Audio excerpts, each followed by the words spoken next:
Curse of the Alpha, Episodes 1 and 2, a Tarker's Hollow serial. Written by Tasha Black. Narrated by Addison Spear.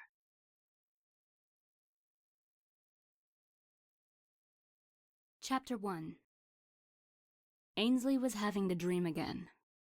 She had worried that coming home to Tarker's Hollow would bring it back. Her hands twisted the sheets as she tossed in her old childhood bed.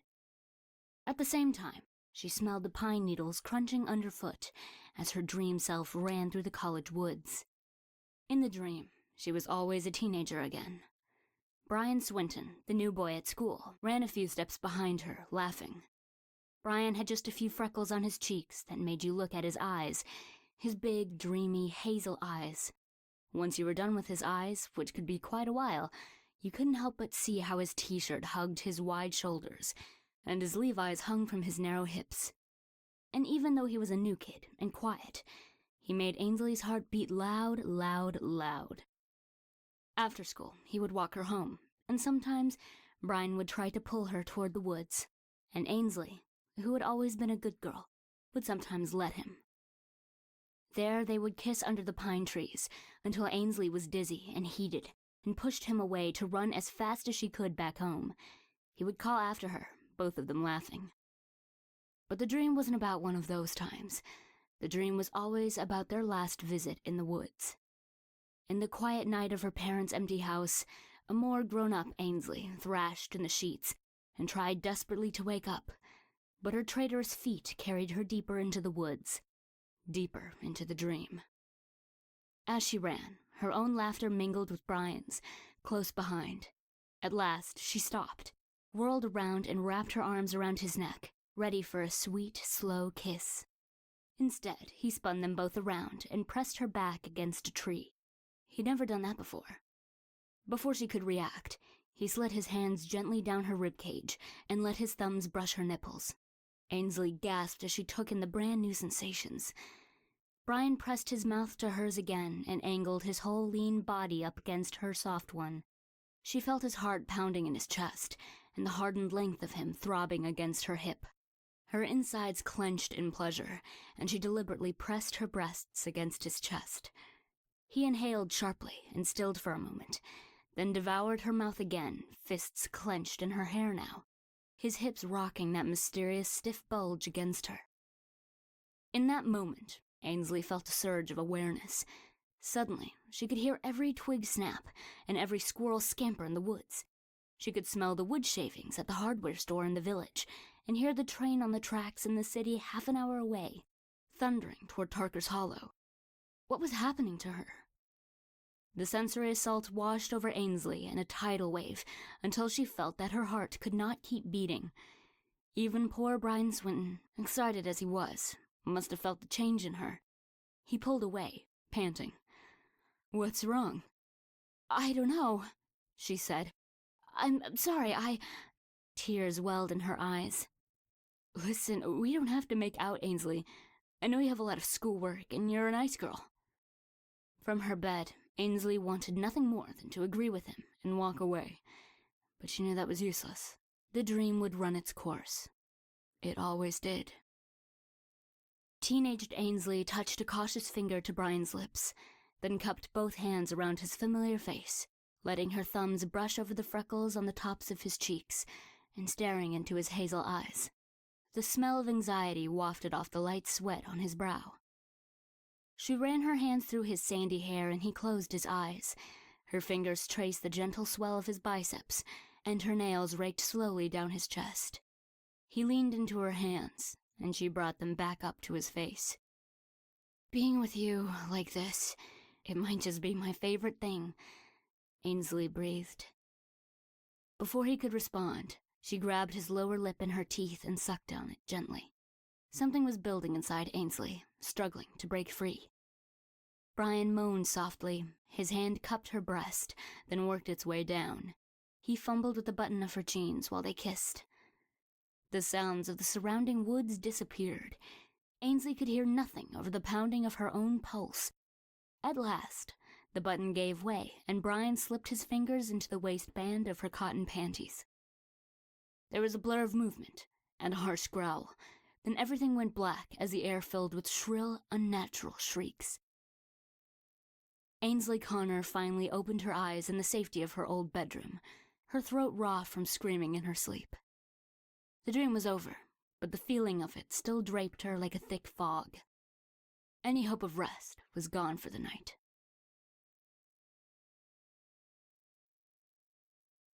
Chapter 2. Ainsley jumped out of bed, silk pajamas clinging to the cold sweat that covered her. A shiver ran through her at the late summer breeze drifting through the open bedroom window. The familiar trappings of Ainsley's youth surrounded her. Her parents had never taken down her boy band posters or packed away the shelves of trophies. Just sitting there made her feel like she was in high school again, her parents asleep at the end of the hall. Like she could run to their room, snuggle herself between the two of them, and everything would be all right. Of course, that wasn't the case. Her parents were dead. That's why she was here, reliving old nightmares in her childhood bedroom. Ainsley was a very practical person, but this particular dream, one she'd been having for the last 10 years, always left her feeling scared and lonely. And now she really was alone, in Tarker's Hollow, and anywhere, if she was being honest. She decided to head down to the kitchen for tea to soothe her throat. She slipped on a bathrobe and walked down the narrow hall of the creaky old Victorian. Her hand instinctively reached for a cell phone in her robe pocket, but came up empty. In New York, she would have found an email from a client or another agent to keep her busy, no matter the hour. But her phone was plugged in downstairs, where she had sworn not to touch it, and she had handed her client list over to a young upstart agent in her firm for the duration of this trip. Ainsley knew she needed to focus every waking moment on emptying this house so she could get back to New York, back to her real life, back to her clients, and out of Tarker's Hollow before the full moon. Boiling water hit the peppermint tea bag in her mug with a hiss. Ainsley brought the steaming brew to her face and inhaled. It took her back to after-school tea parties with her best friend, Grace Kwan Cortez, in this very kitchen.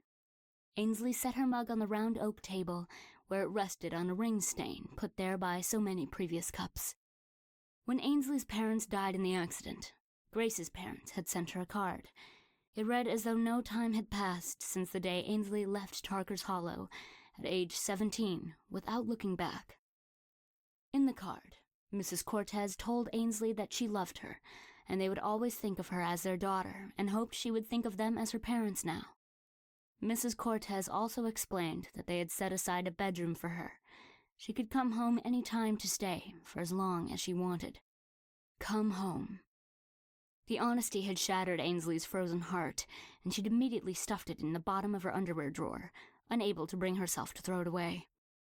The Cortez family home and her own had been the settings of so many happy girlhood memories. She could lose herself wallowing in the past if she wasn't careful. That's why she was practically hiding out in the house. If she didn't bump into any of her old teachers or schoolmates, if she didn't call Mrs. Cortez, then she couldn't get sucked in. She could get in and get out, just like she planned. That was sort of the name of Ainsley's game. Since middle school, she had been what people might describe as a type A personality. She liked to ask questions and get things right on the first try. She and Grace had been two peas in a pod, until that night with Brian had ruined her life and ended his. Chapter 3. She had spent days in her room after Brian's death. When she was finally able to leave her bed and take a shower without breaking down, her parents had told her it was time to have a talk about growing up. She had thought it ludicrous under the circumstances, and pushed them off again and again, until they cornered her in her room 2 weeks later, as she packed for college. She'd gotten accepted early, and, like it or not, the summer session was about to start. It turned out that Ainsley's family had a very different version of the talk. "Mom, Dad, you missed the boat. We already talked about the birds and the bees in health class." Ainsley neatly folded a skirt in plastic and placed it in the blue suitcase they'd bought for her.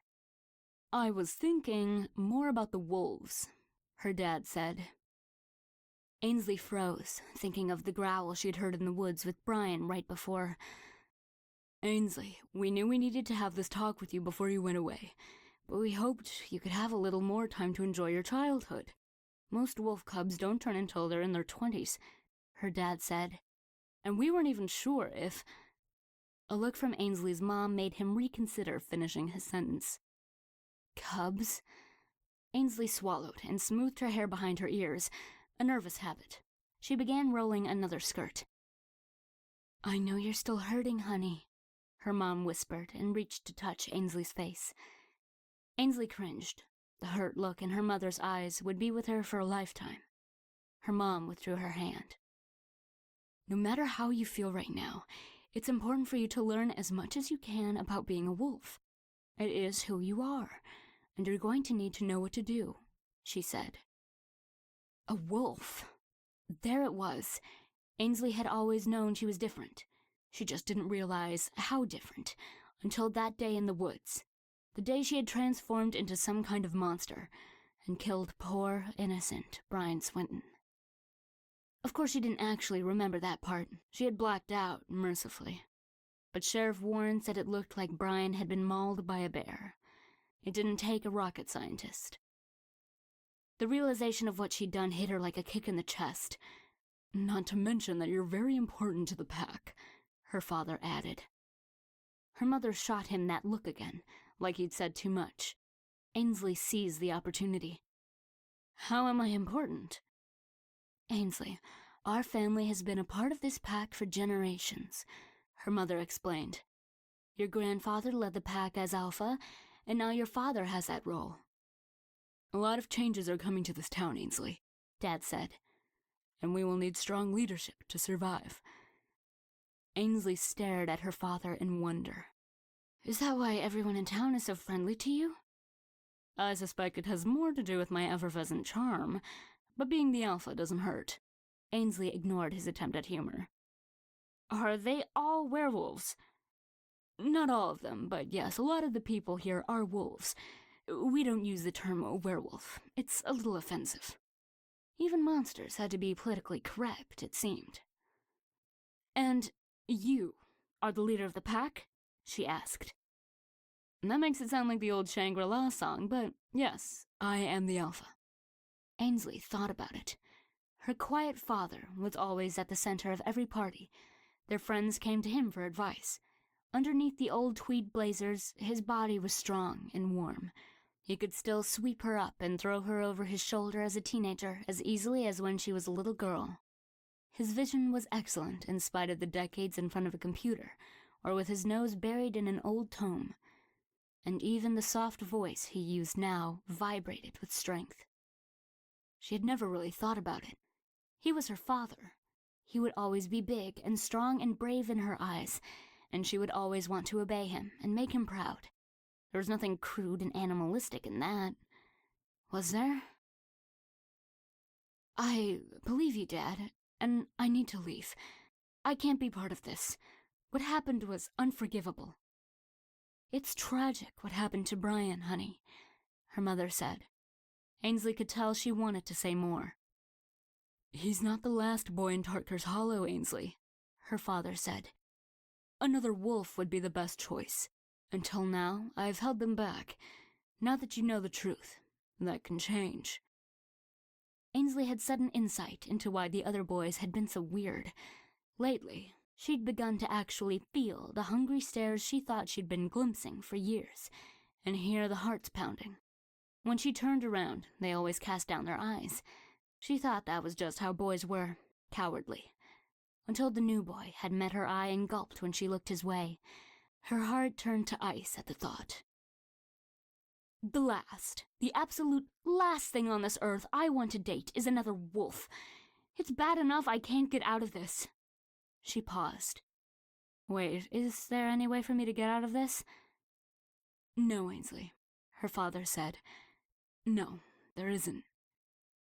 So no matter what, I'm going to turn into a gigantic wolf. Yes. Did I turn into a wolf because I was making out with Brian? No, her mother said. Although that sort of activity can draw your wolf to the surface. Your cycle as a wolf has to do with the cycle of the moon. Do I have to turn? Ainsley asked. What if I don't want to? Ainsley shot her a pleading look. Her mom had always been able to make things right. Ainsley wished more than anything that she could go back to being that little girl with the pigtails and the skinned knees, running to her mom for a bandage and a glass of homemade lemonade. To go back to a simpler time, before all this mess. Her mother sighed. You can't change who you are, Ainsley, and turning is part of who you are now. There are stories, her father said, slipping into the academic tone he used with his students. Of wolves that were under duress and couldn't turn. They say the pain was excruciating, both mentally and physically. Michael, her mother shook her head at him. So it can be done, Ainsley said, latching on to the possibility of a normal life. It may be technically possible to withhold from turning, Ainsley, but I would advise against it, her father said. The amount of self-control it would take would be monumental. Your mind and body will be consumed with your new life at every moon cycle. You should engage with it, master it, and enjoy it. It is who you are. You can't just run away. Watch me, Ainsley said firmly. The teeth of the zipper came together with a satisfying hiss, and she swung the suitcase off the bed. She was going away to college. She had a full scholarship to Columbia, and there was nothing they could do to stop her. You're coming home 2 days before the full moon. Her father's tone made it clear that it wasn't a request. Yes, Dad. Of course she didn't. She hadn't set foot in the house since, until the car accident had claimed her parents' lives and forced her back into town. Her parents had hidden the truth from her just long enough to make her a murderer, and now their degenerate lifestyle meant that Ainsley couldn't just hire an army of ladies armed with boxes and stickers to empty the house. Instead, she had to put her life on hold and risk damaging her career to go through their belongings herself and annihilate any trace of what her parents had been. Chapter 4. Ainsley realized that her cup was empty and she was drifting again, losing herself in memories of a past she'd tried to forget. She got up quickly, washed her mug, dried it and put it away.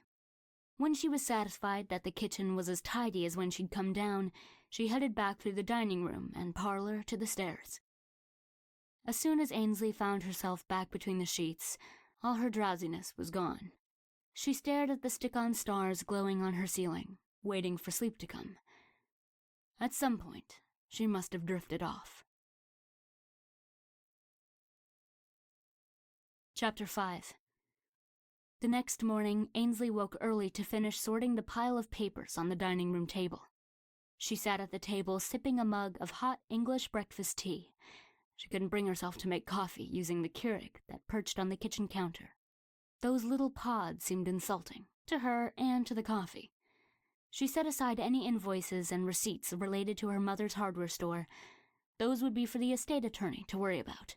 There didn't seem to be any references to werewolves so far. Ainsley knew that sooner or later there would be nothing else that needed sorting downstairs, and she would have no choice but to tackle her father's study. The prospect both excited and depressed her.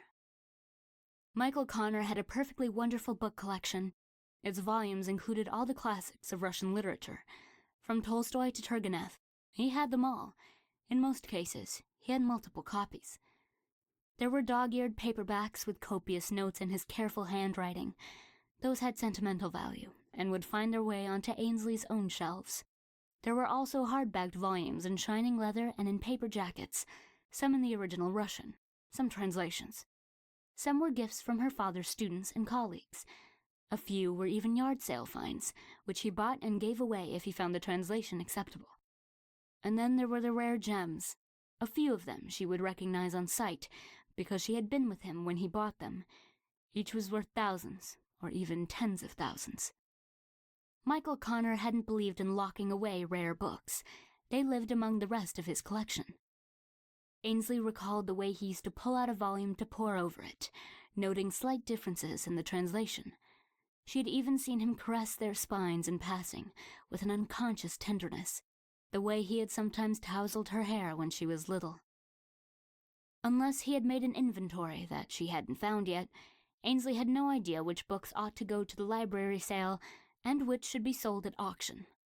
Although she knew she ought to ship them all off to a book dealer, it felt wrong to send them away. She wished that she had someone more versed in rare books to help her with the job. Ainsley stretched her arms over her head. It was impossible to keep working. She needed a walk and to open up a conversation with a local real estate agent. She was going to have to leave the house. Maybe she would even reward herself with a cup of coffee on the way. Tarker's Hollow had avoided the Starbucks revolution, which was a shame. Ainsley imagined the jolt of a hot Pike's Place with soy as it warmed her chest and belly and brought her to life. Surely there was still a place to get a half-decent cup in town somewhere. She pulled off her t-shirt and yoga pants and slipped on a sheath dress and a pair of heels. She even remembered to grab a pair of big sunglasses, hoping to preserve her anonymity. Chapter 6. The walk to town was short but beautiful.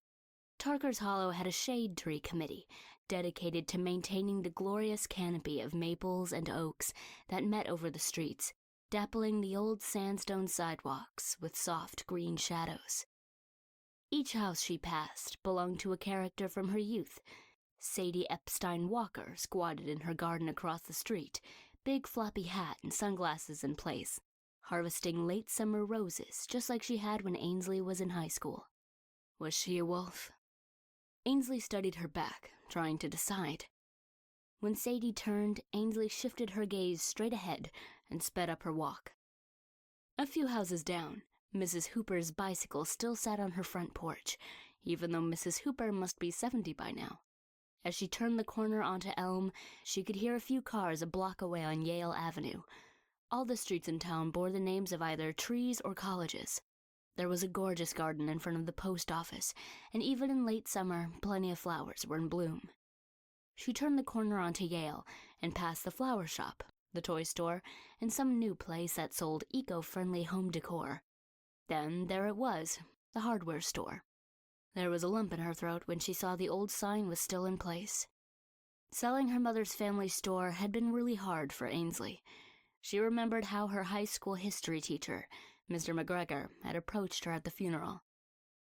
"Ainsley, please come home," he said simply, hands pressed against his sides. His blonde hair was still a little long.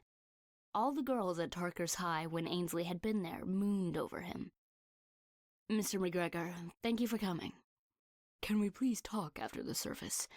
There's so much I need to tell you." Ainsley squirmed. "I've really got to get back to New York. I'd like to buy the hardware store. Can we at least talk about that?" Ainsley had resisted the instinct to snarl at him. Why did she feel so protective of the old place? Of course she wasn't going to come home to Tarker's Hollow and run a hardware store. Something had to be done about the business and the building. She agreed to meet him after the service. McGregor, it turned out, was the beta of the Tarker's Hollow wolves. He perched on the edge of her father's brown leather Chesterfield with his hands clasped in front of him. "Ainsley, a beta can't lead a pack forever," he said. "It's complicated, and the wolves are patient, but something's going to give way soon. We need an alpha." Ainsley shifted uncomfortably and recrossed her legs. His heart pounded in response, and she froze. "I'm sorry, Ainsley. I know this isn't the world you chose, but we are your people, and we need your help." "Why don't you just choose an alpha?" "That's not the way it works. Lineage is important." He twisted in his seat. "You need to choose." "Fine, I choose you," she said immediately.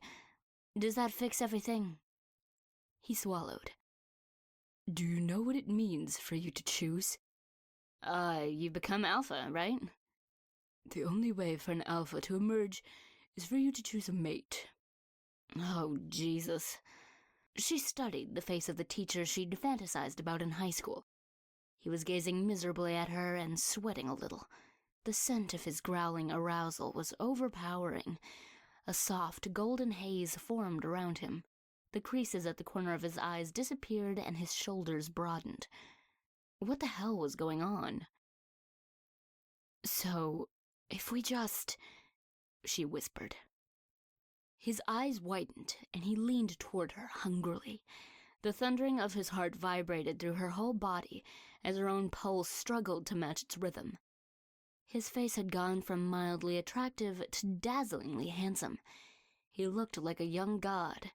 The air seemed to crackle with energy, and she moved to bridge the distance between them. At the last second, he pulled back with obvious effort and sighed, looking away from her. We don't just have to couple. Choosing a mate means choosing a mate. It's for life. Ainsley shook her head, and the haze disappeared. The room returned to normal. Mr. McGregor looked just as he always had, handsome in a rumpled way. She had only been home 3 days for the funeral, and already strange things were happening. She couldn't wait to get back to New York.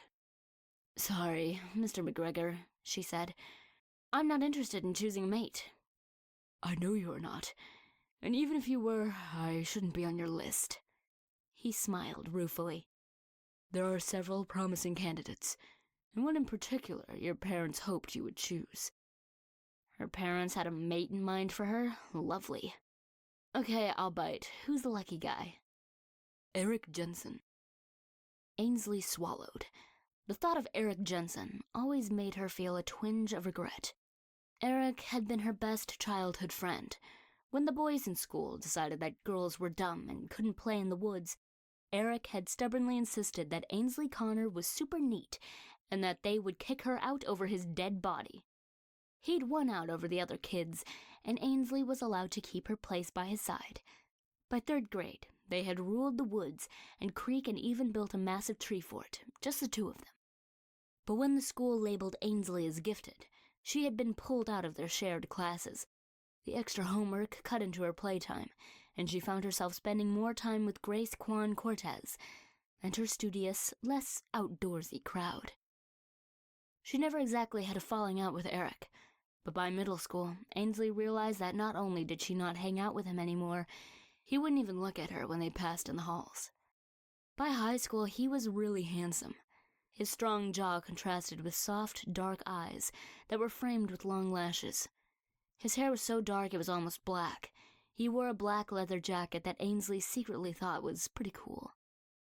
Although he had bad boy good looks and excelled at sports, it was common knowledge that he was a nice person.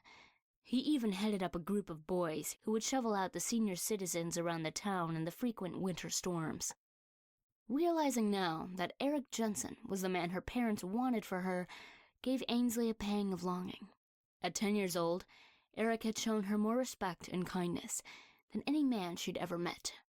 And like every other person of importance in her life, she'd dropped him like a hot potato. Ainsley realized Mr. McGregor was waiting for her to respond. Wow, Eric Jensen, she said. That's who your father told me he hoped you would choose. That was a long time ago, but I know he didn't say it lightly. Well, I appreciate the insight, but I'm not going to be choosing a mate. I'm sure you guys can vote or something. Can we take care of the paperwork for the hardware store? Chapter 7. Ainsley shook herself out of her reverie and continued her walk. She didn't have time to reminisce. No good would come of that. Mr. McGregor had kept up her mom's tradition of putting out some seasonal items on tables out front with silly signs reminding everyone why they needed them. There was a collection of rakes and paper leaf bags laid out with the sign, "You'll be raking in the compliments with your beautiful fall lawn."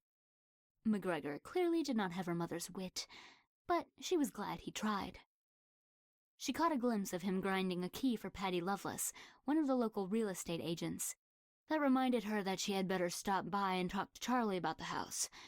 In her periphery, she could sense them turning toward her as soon as she shifted her gaze. Ainsley wasn't about to risk getting pulled into a conversation. She looked both ways and crossed Yale. There was nothing over there except the empty construction site. No one to bother her. The construction vehicle seemed out of place, especially for a town that feared change as much as Tarker's Hollow. The former ball field was going to be an inn and a restaurant soon. The town had approved it 15 years ago, but they were only just now breaking ground because there had been such a fuss. As Ainsley crossed Yale, she studied the temporary fencing, trying to picture the size of the building and the parking area that would be there one day. Many of the trophies that still lined the shelves of her room featured miniature golden softball players. Ainsley had thrown her share of strikeouts on the field that had already been erased by the heavy treads of the earth movers. Just as she arrived on the sidewalk of the college side of Yale, a figure appeared behind the fence in the construction area. Tall, dark, and handsome didn't begin to describe him, but Ainsley was never the kind of girl who fantasized about Neanderthal types, so she tore her eyes away from his tantalizing shape and headed to the overpass. She would just walk back over Yale to the cafe and the real estate office. "Hi!" She turned. The guy was yelling at her. She expected that kind of behavior on the streets of Manhattan, but here, did construction workers actually think girls liked that? She turned up her nose and sped up her walk. "Ainsley!" he called. She turned on her heel and squinted at him. Did she know this person? She didn't think so. She would have remembered a body like that. "Ainsley Connor, I did not know you were in town." Well, she wasn't going to get out of this. She swallowed a sigh and walked toward him. God, he was good-looking. A white t-shirt stretched over his broad chest. His arms rippled with muscles. Faded jeans hung low on his hips. Why were these blue-collar types always so hot? It wasn't fair. "Do I know you?" "It's Eric Jensen." His eyes crinkled in a smile. He had the longest eyelashes. That was the only part of him she recognized. "Eric?" Ainsley did not remember that incredible body. "Yeah, I almost didn't recognize you either, Ainsley. We grew up, didn't we?" Yes. Eric had grown into an underwear model. Ainsley had just grown curvier than she wanted to. But she couldn't help smiling. "We did," she said. "I was really sad to hear about your parents." He glanced down and kicked at some dirt with the toe of his work boot. "Sorry, I was out of state for the funeral, or else It's okay," she said, letting him off the hook. "I'm dealing with it." "So you live in New York, right?" "Yes, I'm in real estate. It's going well." She left it at that. He was still stuck in Tarker's Hollow, and digging holes for a living. How awkward. It would be better to not make a big deal of her success. "How are things with you?" "They're great, thanks for asking. I just found out I'm on the short list for the highway." What could that possibly mean? Was he on cleanup duty as some sort of community service? "I'm not sure I know what you mean." "Sorry, Ainsley, I guess our small-town news doesn't make it into the New York Times." He flashed her a playful smile that made her forget how to breathe for a minute. "I own this excavation company. We're working on the Inn project now, and it sounds like we're on the short list to do the excavation for the new highway coming in. It's a huge opportunity." The highway? Was that really going to happen? She knew the residents had been fighting it for years, but the highway would finally put the town on the map. Although, given the special kind of diversity found in Tarker's Hollow, maybe that wasn't such a good thing. Ainsley's cheeks flushed at her assumption that Eric was a bog-standard construction type. His ambitions had clearly brought him well beyond the role of ditch digger. It dawned on her that Eric was a wolf, too. She remembered what Mr. McGregor had told her. Her cheeks flushed even more. She must look like a fool. "Oh, wow, Eric, that's amazing. I'm really happy for you." He smiled and looked down modestly, showing off those eyelashes again. For a moment, she allowed herself to imagine what it would be like to be his mate. She let her eyes run down the length of his body, wide shoulders forming a triangle with his narrow waist. His jeans hung just low enough that she couldn't quite see but could well imagine the silken trail leading down to what just had to be a beautiful cock. Even the jeans couldn't disguise the size of the bulge between his legs. Plus, he was a wolf. No need to worry about losing control and hurting him. Eric looked like the type that could take care of himself. He looked up, and she met his eyes. In a heartbeat, the edge of her vision blurred, and nothing mattered but Eric. His eyes were luminous. His sweat was an intoxicating musk. His too long hair lifted an imaginary breeze as his heartbeat strained to match hers. Tiny golden notes danced along his muscular body. It was happening again. just like with McGregor, only this wasn't a middle-aged history teacher standing on the other side of the fence. Ainsley licked her lips and moved toward him. Her palms clinked against the chain-link fence, just as he crashed into it, clenching the metal in his powerful hands and twisting until several of the links gave way with a pop. God, he was so strong. She had a vision of him tearing down the entire section of the fence just to get to her. A tiny moan escaped her lips as he growled softly in return, his dark eyes flashing a spectacular amber. His wolf must be close to the surface. She could feel her own, begging to be unleashed. Somehow she tore her eyes from his, and the spell was broken. Chapter 8. Eric cursed softly to himself. He had almost lost control, in front of everyone. He hadn't felt so reckless since he first learned to shift. His father was ex-military. Eric had grown up valuing the benefits of self-discipline. On the other side of the fence, Ainsley panted and held her head in her hands. "Wow," Eric said. "I didn't think that was real." "What was real?" Ainsley asked, regaining her composure. "The drawing of the alpha." He could tell from her befuddled look that she had no idea what he was talking about. He couldn't remember the last time he had seen Ainsley Connor confused about anything. "Did you think about mating with me?" Her cheeks began to flush again. "It's okay, I thought about it too." He smiled but didn't make eye contact. He didn't want her to feel too embarrassed about it. "Yes, Eric, I'm an adult and have had those thoughts casually about plenty of men." She was trying to sound cool and composed, but her racing heartbeat betrayed her. Ainsley obviously wasn't used to dealing with wolves. When your senses were this sharp, there wasn't much use in putting on airs. Most wolves were pretty straightforward as a result. "Wow, plenty, huh?" "Well, enough men."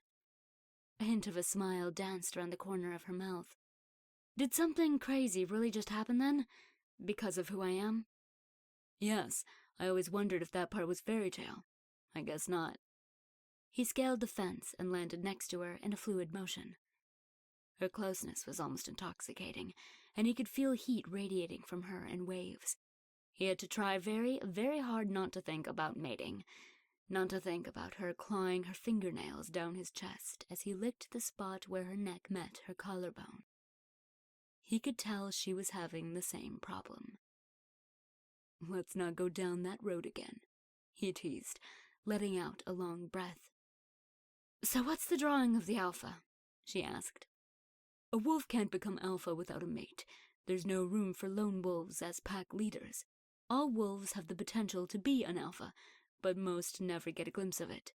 You are the rightful heir, so when you looked into my eyes and thought about mating with me, it brought out my inner alpha. It was crazy. Did you really see a halo around me?" She studied him for a moment, as though she were trying to tell if he was joking at her expense. Couldn't she hear his pulse or smell him at all? Ainsley was not a very good wolf, but he supposed that was hardly her fault. "Yes," she said. "There was light all around you, and your hair was moving, and your eyes were—" "It's funny, there was light around you, too. You looked like an angel," he mused. "I guess they don't really talk about that part." "So if I were to, choose you, you would become the alpha?" "It's not that simple. It has to be real, Ainsley. You have to love me. Or whoever," he added, looking away again.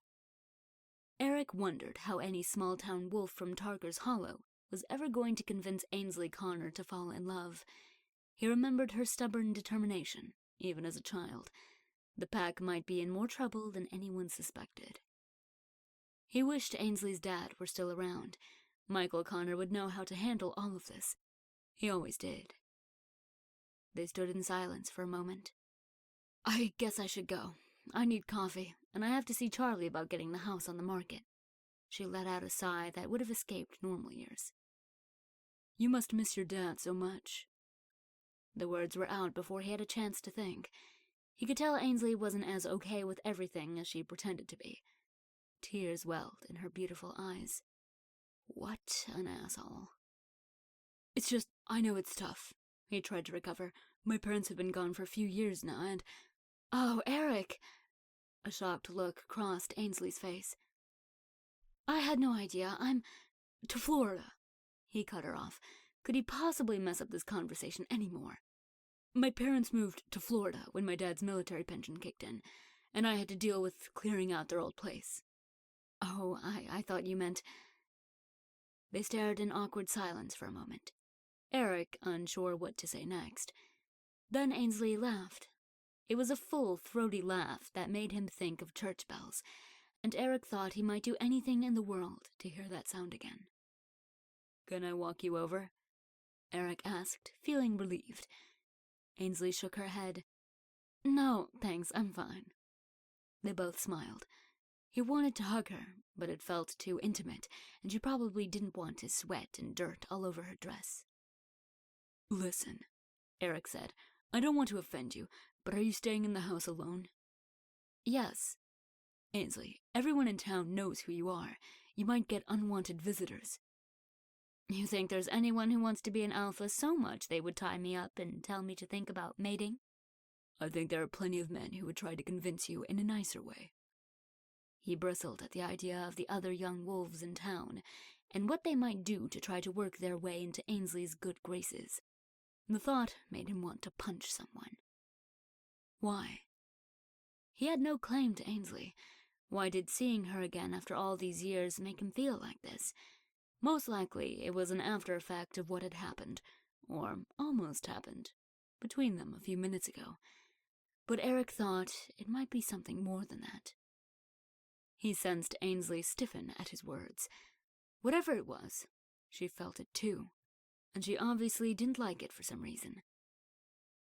Well, unfortunately, my parents are dead and I'm not married or anything, so I'm going to be all by myself in the house until it's empty. Don't worry, it won't be long, she said sharply, then stormed away. Chapter 9. Ainsley felt Eric's eyes on her as she marched away. Who did he think he was, anyway? Treating her like she was some little girl, all alone in Mommy and Daddy's house, in need of protection. Ainsley Connor was perfectly capable of taking care of herself. She certainly wasn't about to start taking life advice from someone who howled at the moon in his spare time. Still, Ainsley thought about Eric's wide shoulders, straining the seams of his t-shirt. She fought the temptation to turn around for another look. By the time she got across the overpass, her head had cleared a little. Eric was a total hunk, but at the end of the day, he was not really her cup of tea. Her parents had been wrong. She passed the bookstore and the yoga studio and saw that the storefront next to the train station had changed hands again.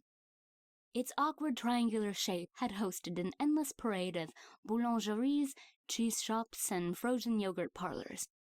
It looked like it was now an independent coffee shop. That was promising. She glanced at the sign. Edible Complex. Hopefully their coffee was better than their sense of humor. Ainsley decided to risk a cup, and maybe just a little something sweet to go with it.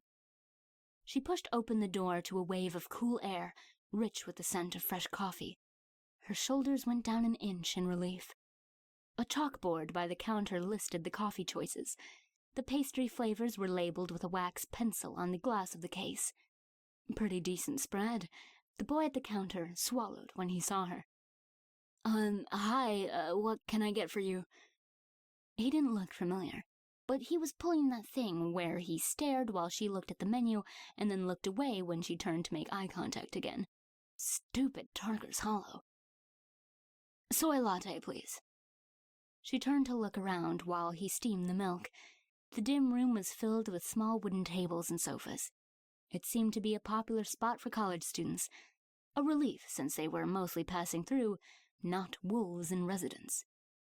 A table of kids with blue and purple hair sipped tea and fussed with their laptops.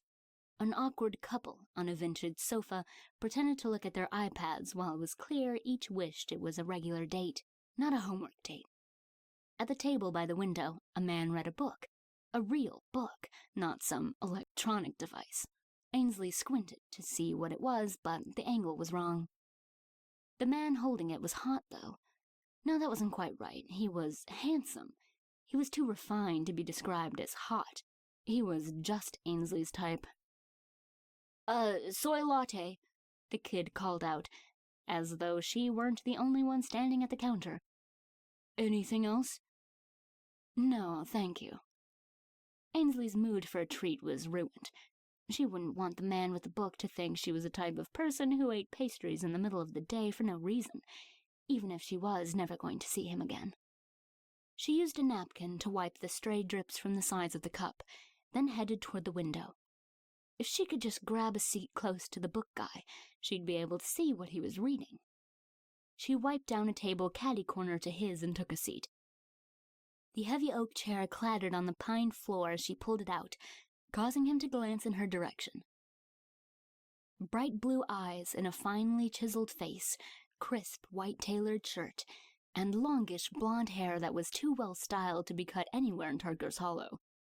She surveyed his table. It was free of crumbs and occupied by a paper coffee cup and a tattered copy of War and Peace. She checked his hands.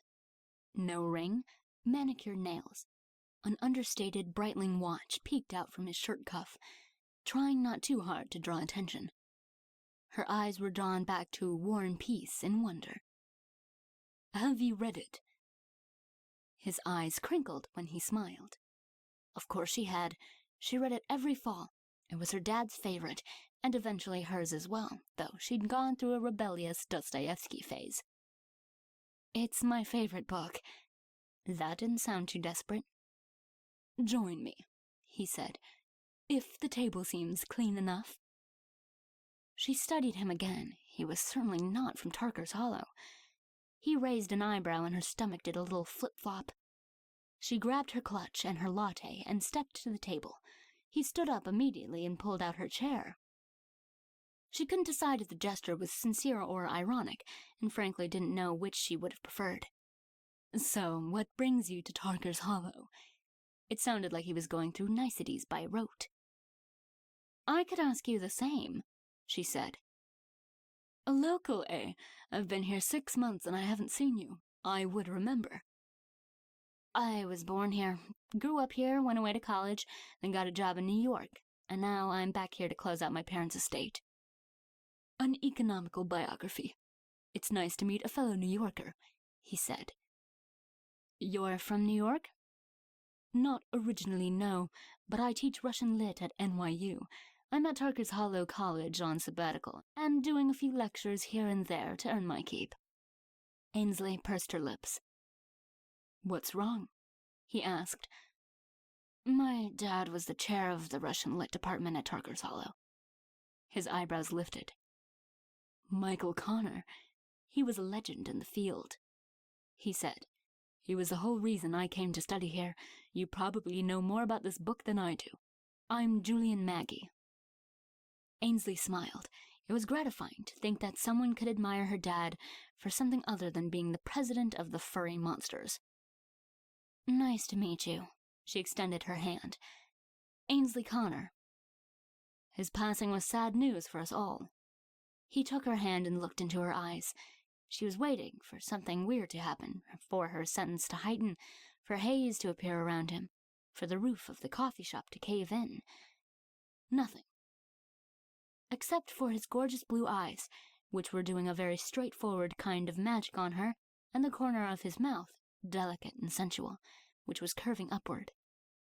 Julian, the Russian Lit professor from New York. That was more her style. Chapter 10. Eric watched until Ainsley's small form disappeared. When she was gone from his sight, he let out a long breath. Eric had always been popular with human women, who seemed drawn to his latent power. He found them intriguingly delicate, but it was like going through the motions compared to being with a wolf. And, of course, there were plenty of female wolves in his life. As a high-ranking young male, he pretty much had his pick of willing partners in town. There were even interest from nearby packs, looking to forge alliances in these troubling times. But there was no one like Ainsley. She had the charms of a woman and the lure of a wolf, all at the same time. It was an intriguing combination. And they had a history, though you wouldn't have guessed it from the way their conversation began, or the way it ended. He wasn't sure why she was so mad at him, but he was sorry, whatever it was. The sweet smell of her scented lotion still hung in his nose, along with the more alluring musky scent of Ainsley herself. His heart pounded as he remembered how she had drawn his alpha. Her plump lips had parted, and the air vibrated with his lust. If that fence hadn't been there, he might have taken her before either of them had changed their minds.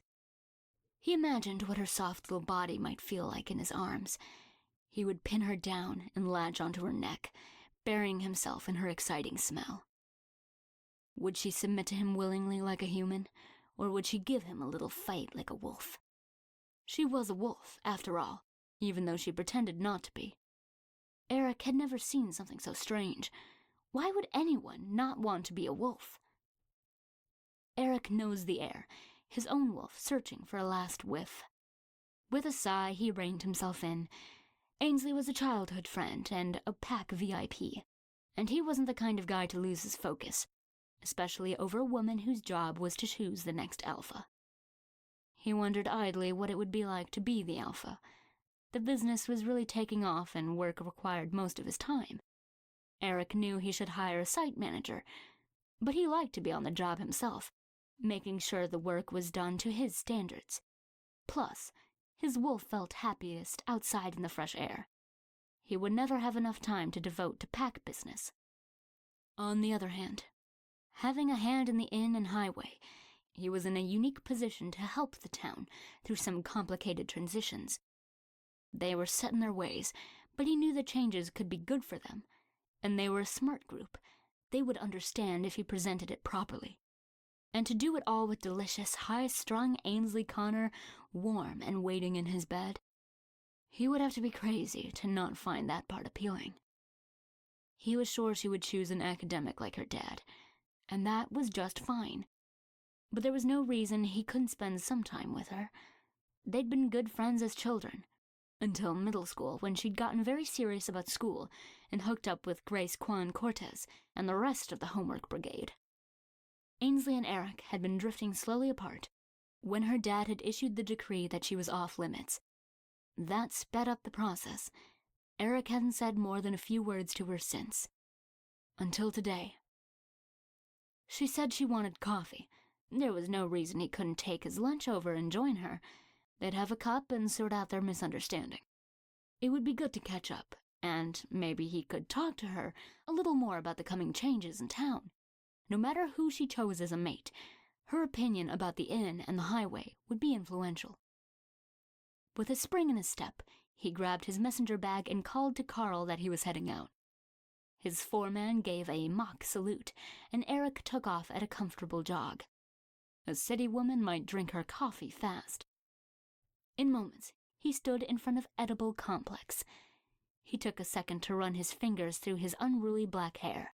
He'd probably made it worse, but he wasn't supposed to be here to impress her. As he reached for the door, he saw her. She was sitting with a man. He was the opposite of Eric. Slight build, blonde hair, fancy clothes, and a little smirk of a smile. Ainsley was leaning forward in her chair. She was looking at the man like he was wrapped up in a pretty box with a ribbon on top. Eric's chest ached like he had been punched.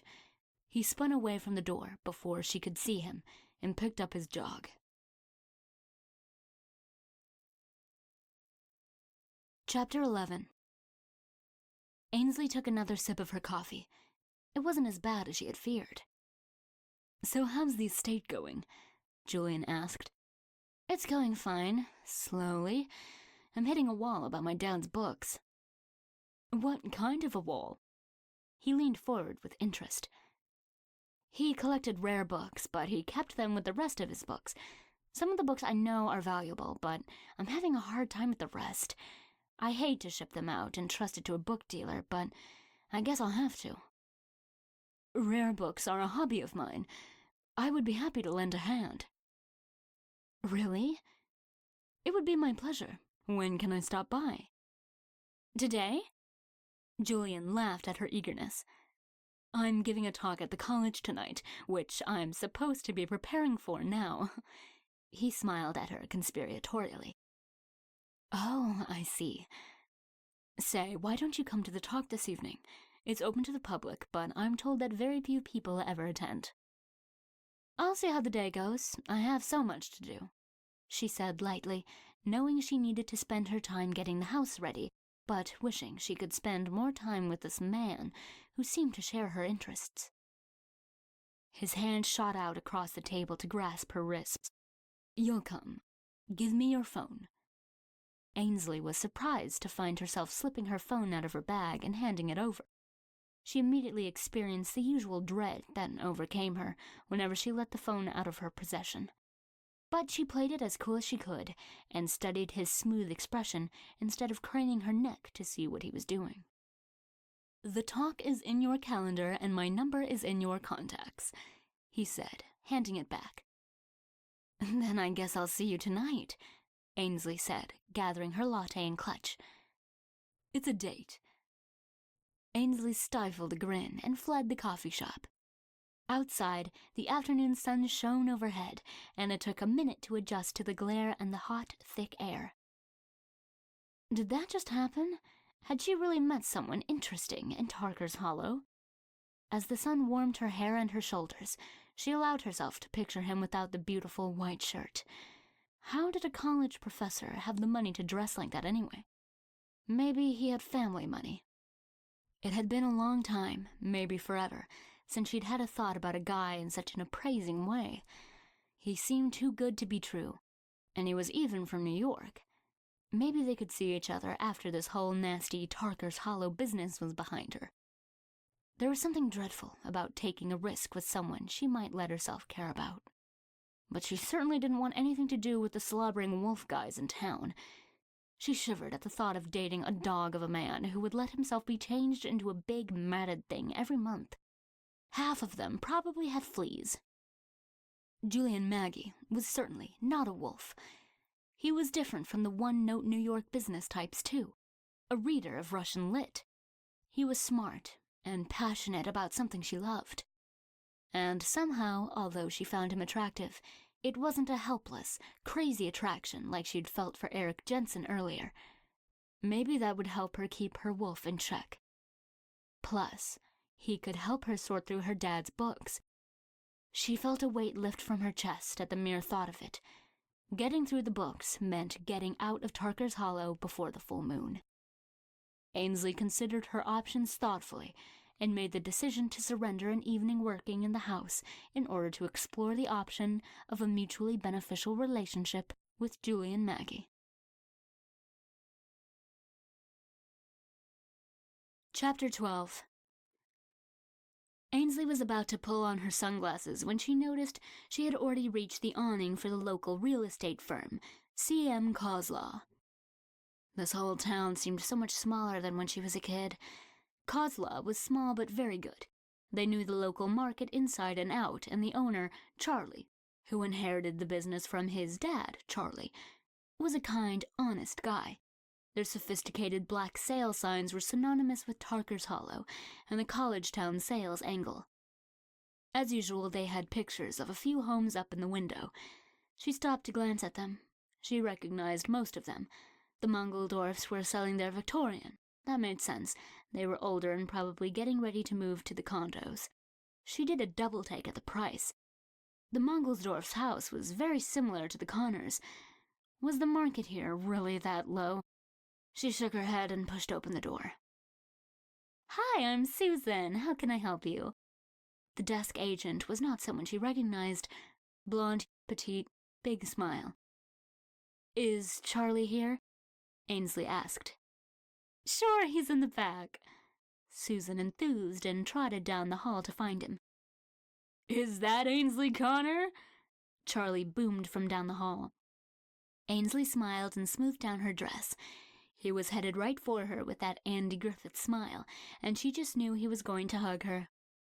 You're a sight for sore eyes, little lady, he thundered, wrapping an arm around her shoulder. Somehow, he'd instinctively known better than to give her the full bear hug she would have gotten as a girl. "Thanks, Charlie," she said, re-smoothing her dress. "So, you're done with the big city and you're home to beg me for a desk, right?" He winked at her. "Nope, just wondering what you think the place is worth," she replied, and gestured to the window.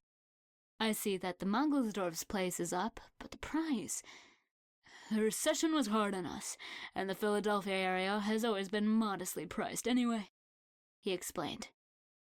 "I guess the prices look low to you in general, compared to Manhattan, huh?" Ainsley pressed her lips and smiled. She couldn't buy a 400-square-foot studio on the Lower East Side for what her parents' beloved 6-bedroom Victorian was worth. She sighed as she thought about the chestnut built-in bookshelves and the wraparound porch overlooking the rhododendrons. Would it be crazy to hold on to it for a summer home? She shook the daydreams out of her head. "I'm fine, Charlie. I just want to clean up and move on. Can you swing by in a day or two to take a look at it and give me some advice about paint and floors?" "Sure. Anything else we can do?" "Is Franklin still around? I'd love to have him come in and get rid of some of the clothes and books." Franklin Rhyme drove a pickup truck around town picking up junk.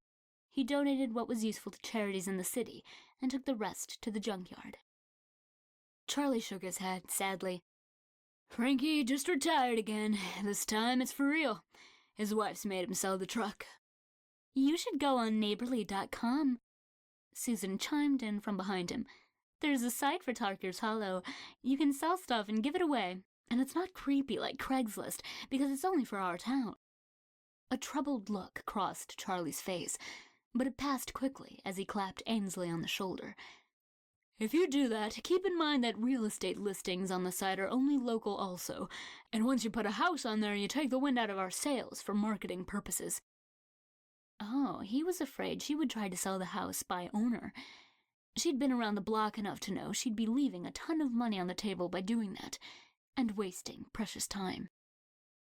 "Don't worry, Charlie. I'm one of your kind," she said. "And I'm not a fool. Bring your paperwork. I'll sign when you come." "Thank you, Ainsley. I appreciate it. You're a straight shooter, just like your dad." Ainsley walked home, figuring she had enough time to post a few things online before heading out to Julian's talk. Chapter 13. Ainsley set her designer sandals in their travel case, slipped out of the linen shift dress, and hung it on a padded hanger.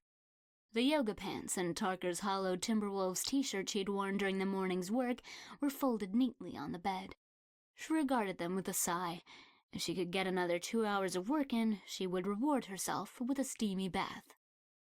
She decided to start at the top of the house and work her way down. She knew Charlie would find more value in the house if it looked nice. Professional or not, everyone was affected by tidiness.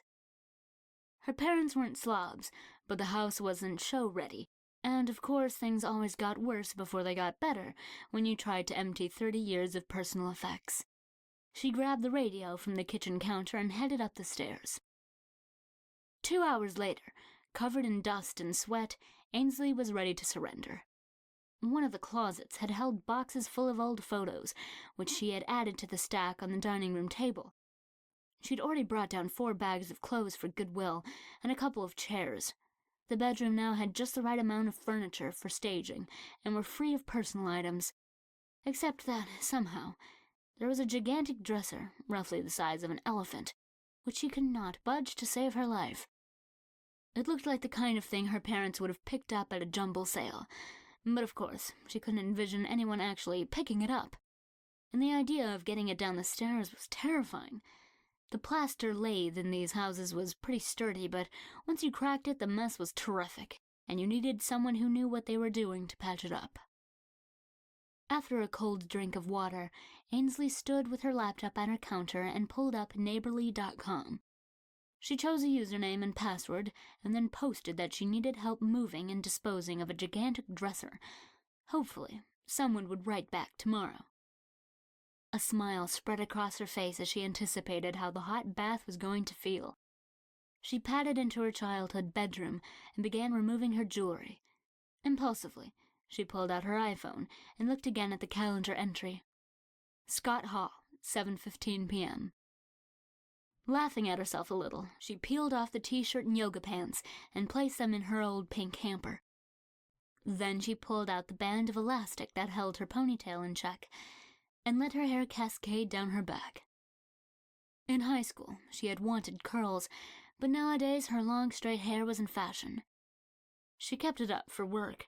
There was no place for being a girly girl in the real estate world, not if you wanted to be taken seriously. A chignon and a Victoria's Secret body-minimizing bra helped camouflage her assets enough to let her clients and colleagues focus on her brains. Her parents ran a frugal household. The hardware store made modest profits, and, as with most college faculty, her father's job paid more in prestige than in dollars. But one place her parents splurged was on their bathroom renovation. Her dad had won a Slavic Literature Studies award that came with a cash prize, a rarity. They ripped out the old sticky tiles and rotten subfloor and installed a heated marble floor. The restored clawfoot tub beckoned her. Once the steam started rising from it, she added a dollop of creme brulee honey bath oil. It smelled heavenly. She dipped in a toe and sighed in delight, then eased her whole body in. The tension drained away from her in warm waves. Soon, the dust and sweat of the day was washed away, and she emptied and refilled the tub for a good soak. Her dad was surely rolling over in his grave at the wasted water, but Ainsley figured she had earned it. She closed her eyes, leaned her head back on a towel, and let her mind wander. She thought of Eric, and the way he had almost torn through the chain-link fence to get to her. What would it be like to be with someone without having to worry about losing control? The thought terrified and exhilarated her. Her wolf perked up and a small sigh escaped her lips. But that wasn't her world. It would never work. She needed something more refined. Julian. She imagined his cool blue gaze and raised eyebrow, and her nipples hardened. The water was suddenly too warm. She let her hand slip below the surface of the water to explore her body. Her skin tingled, and her pulse began to race. What was going on with her? Ever since she came back to Tarker's Hollow, it was like her senses had turned up to 11. She usually didn't feel like this until the moon was full.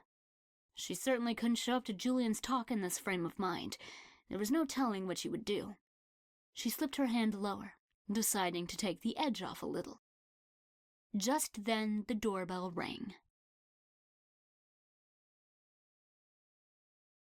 Chapter 14. Ainsley's eyes snapped open. No one had been living in the house for months. Who would stop by? She dried off quickly as the bell rang again, and wrapped her Victoria's Secret white kimono around herself as she ran for the front door. Maybe it was Charlie with the name of the junk man. She opened the door to see two young men leaning on the porch columns. Both were dark-haired, sun-tanned jock types. One wore a red Tarker's College tennis t-shirt. The other was shirtless. Ainsley's eyes followed the trail of his lean, muscular abs to where they disappeared into the waistband of his shorts. "Can I help you?" she asked, holding her robe together at her collarbone. "We read your post on Neighborly, and we thought we could help you out with your dresser," said T-shirt. "Oh, thank you. That was fast. I thought I would get an email or something." "You have to make your email public for that. Your post has showed your user address." No Shirt chimed in. "We can come back at another time if you want," T-shirt offered. Ainsley thought about how little time she had. She also thought about how much she was enjoying the view of these two strapping young men. No, by all means, now is great." She showed them inside. "I'm really sorry it's such a mess in here. My parents passed away in January, and I'm here to clean out the house. But it's harder than I thought it would be." "I'm sorry about your parents," T-shirt said solemnly. "It's okay," Ainsley murmured. T-shirt had his hand on her shoulders in sympathy, but now he was looking at the trail of her wet hair leading down to her cleavage, easily visible in the silky robe. Her nipples were stiff in the cool air conditioning and made little peaks in the fabric as it clung to her hastily dried curves. She knew she smelled like honey. His heartbeat sped up and she could smell him. Fearless arousal. Behind them, No Shirt stirred restlessly, and she caught a whiff of jealousy. "I'm Justin," said No Shirt, trying to win back her gaze. "Will," said T-Shirt. "We're seniors," Justin said. Ainsley smiled at their awkwardness. Had the boys looked like this when she was in college? "Let's run upstairs and you can take a look at the dresser. It looks to me like getting it out of here without smashing it to pieces is impossible, but maybe you'll think of a way." Will was right behind her on the stairs, and she could feel his admiration. When they reached the 3rd floor, Ainsley opened the door to the front bedroom. They all looked at the dresser. "This dresser?" Justin said. "Yes, it's just so big, I don't know what to do with it," Ainsley said playfully, letting the double entendre hang in the air. "I've always been good at squeezing big things into tight places," Justin said, returning her jest like the tennis player his shirt proclaimed him to be. "I've handled bigger," Will said. Ainsley suppressed a laugh, but they were already ignoring her as they got down to business. It was obvious that they were good friends and that they had moved stuff together before. With a lot of nodding and grunting and very little talking, they angled the beastly dresser and headed for the door. "Don't you want to take the drawers out first?" Ainsley interjected, sounding far more like her mother than she would have liked. The boys just laughed. "Nope, this is no problem, miss," Will said. Justin actually winked at her. Down the stairs they went, and it was beginning to look like they were right, and it was no trouble at all, when they turned the corner onto the 2nd floor landing and slammed Justin's hand into the plaster wall. He grimaced, and Will strained and unpinned him. The plaster was pulverized, which meant Justin must be in a lot of pain. They eased the dresser down on the landing. Justin held his hand to his chest. Ainsley hurried over to him, racked with guilt that she had let them move something that obviously ought to have been hacked to pieces with an axe and gone out in the trash. "We need to get ice on that right away," she said. They followed her downstairs obediently. She pulled a tray of ice out of the freezer. Her parents must have been the only people in the state without a working ice maker. She cracked the tray and shook it out into a plastic bowl, grabbed a plastic bag and a towel, and made her way back to the living room. The boys were standing by the sofa, looking at the wound. "I'm so sorry, Justin. Sit down and we'll get some ice on it." He sat on one end of the sofa, and she knelt on the floor in front of him. She knew her kimono was barely covering her assets in the back. She sensed Will move a few steps to get a better viewing angle. "Give me your hand." He offered her the hand right away. They were so quick to comply to her every command. She wondered what else she might tell them to do. "Can you open and close it?" she asked. Justin flexed his fingers. Ainsley took his big hand delicately in her smaller one. She lifted the bag of ice from the bowl, wrapped it in a towel, and ever so gently applied it to his hand. "That feels good." "I'm glad, and I'm so sorry you got hurt trying to help me." "It's okay. We will get that big thing out of your hallway and come back to fix your wall, I promise." "Please don't worry about the wall. Everything's fine. Are you feeling better now?" "Yeah," he said, no longer trying to hide the fact that he was staring straight down her robe. She stood up slowly, letting her breast graze his leg. She heard him swallow. The scent of arousal poured off them both. It was wrong to tease them like this, but she couldn't seem to help herself. "I guess we'd better go. It's a shame about the dresser," Will said. "Really, it's no big deal. The junk man will have to come for other stuff anyway, I'm sure." "No, I mean, we need a dresser. It's a long story, but we had a 3rd roommate for our apartment who bailed on us. Most of the furniture was his." "Do you want to come back another day for it?" Ainsley asked. "Yes," they said in unison. "I see," she said. "Well, it's fine with me if you want to come back for it, but it needs to be this week. Let me give you my number. Next time, maybe text me on your way over." She wrote her name and number neatly on a honeysuckle-scented note card and thrust it in their direction. Will grabbed it before Justin could challenge him. "Thank you, Ainsley. We really appreciate it, and we'll be glad to help you move anything while we're here. Next time we'll be more careful." He grinned, and she couldn't help but grin back. "That's fine," she said lightly, as the two of them stepped onto the porch. "I'm sure two strong young guys like you can help me out with a lot of things. Maybe next time we can just skip the part with the furniture." Ainsley closed the door, leaving them both standing on the porch with their mouths hanging open. She leaned back against the door and covered her mouth with her hands to stifle a laugh. Had she really just said that? What was this town doing to her? She pushed it out of her head and went upstairs again to dress. It was almost time to leave for Julian's talk. Chapter 15. Peeling off her robe, Ainsley contemplated her body in the mirror. She thought idly to herself that she'd been a senior in college herself just a few years ago, but somehow those few years in the adult world had changed her point of view. She gazed at her own naked reflection, trying to see what they saw, instead of the million flaws and imperfections she always inventoried. Deep down, Ainsley loved her body, and all of its soft, sensual curves. She just wasn't sure why anyone else would like it. She certainly didn't look like the women in the magazines and TV, all hard lines and cheekbones. She turned and surveyed the closet. She'd brought so little with her, it would have to be the linen shift again. At least it fit well. Finding nice things that didn't overly accentuate her voluptuous body was annoying, but Ainsley refused to hide in oversized clothing. She slid back into the dress and sandals and applied a little powder and lip gloss. It took restraint not to make up fully, but she wasn't going to work, and she wasn't going to look like she was trying too hard. Satisfied, she grabbed her clutch. Impulsively, she stuffed a mini bag of toiletries in it, just in case. "Don't overthink this, Ainsley," she said to her reflection as she wondered what was happening to her sense of propriety. Although she had her parents' old Volvo station wagon, she decided to walk to the college. The temperature had dropped to a few degrees below sweltering, and the scent of night-blooming jasmine filled the air. Ainsley was normally a very fast walker, but not wanting to sweat it in her dress, she walked slowly and took it all in. The lights were all on at Sadie Epstein Walker's house. Ainsley wondered whether she was having a garden party or if she was just lonesome and wanted the house lit up warmly. The new people down the block were having a deck put on. The men had just added the copper post tops today. It looked nice, even though it was a change.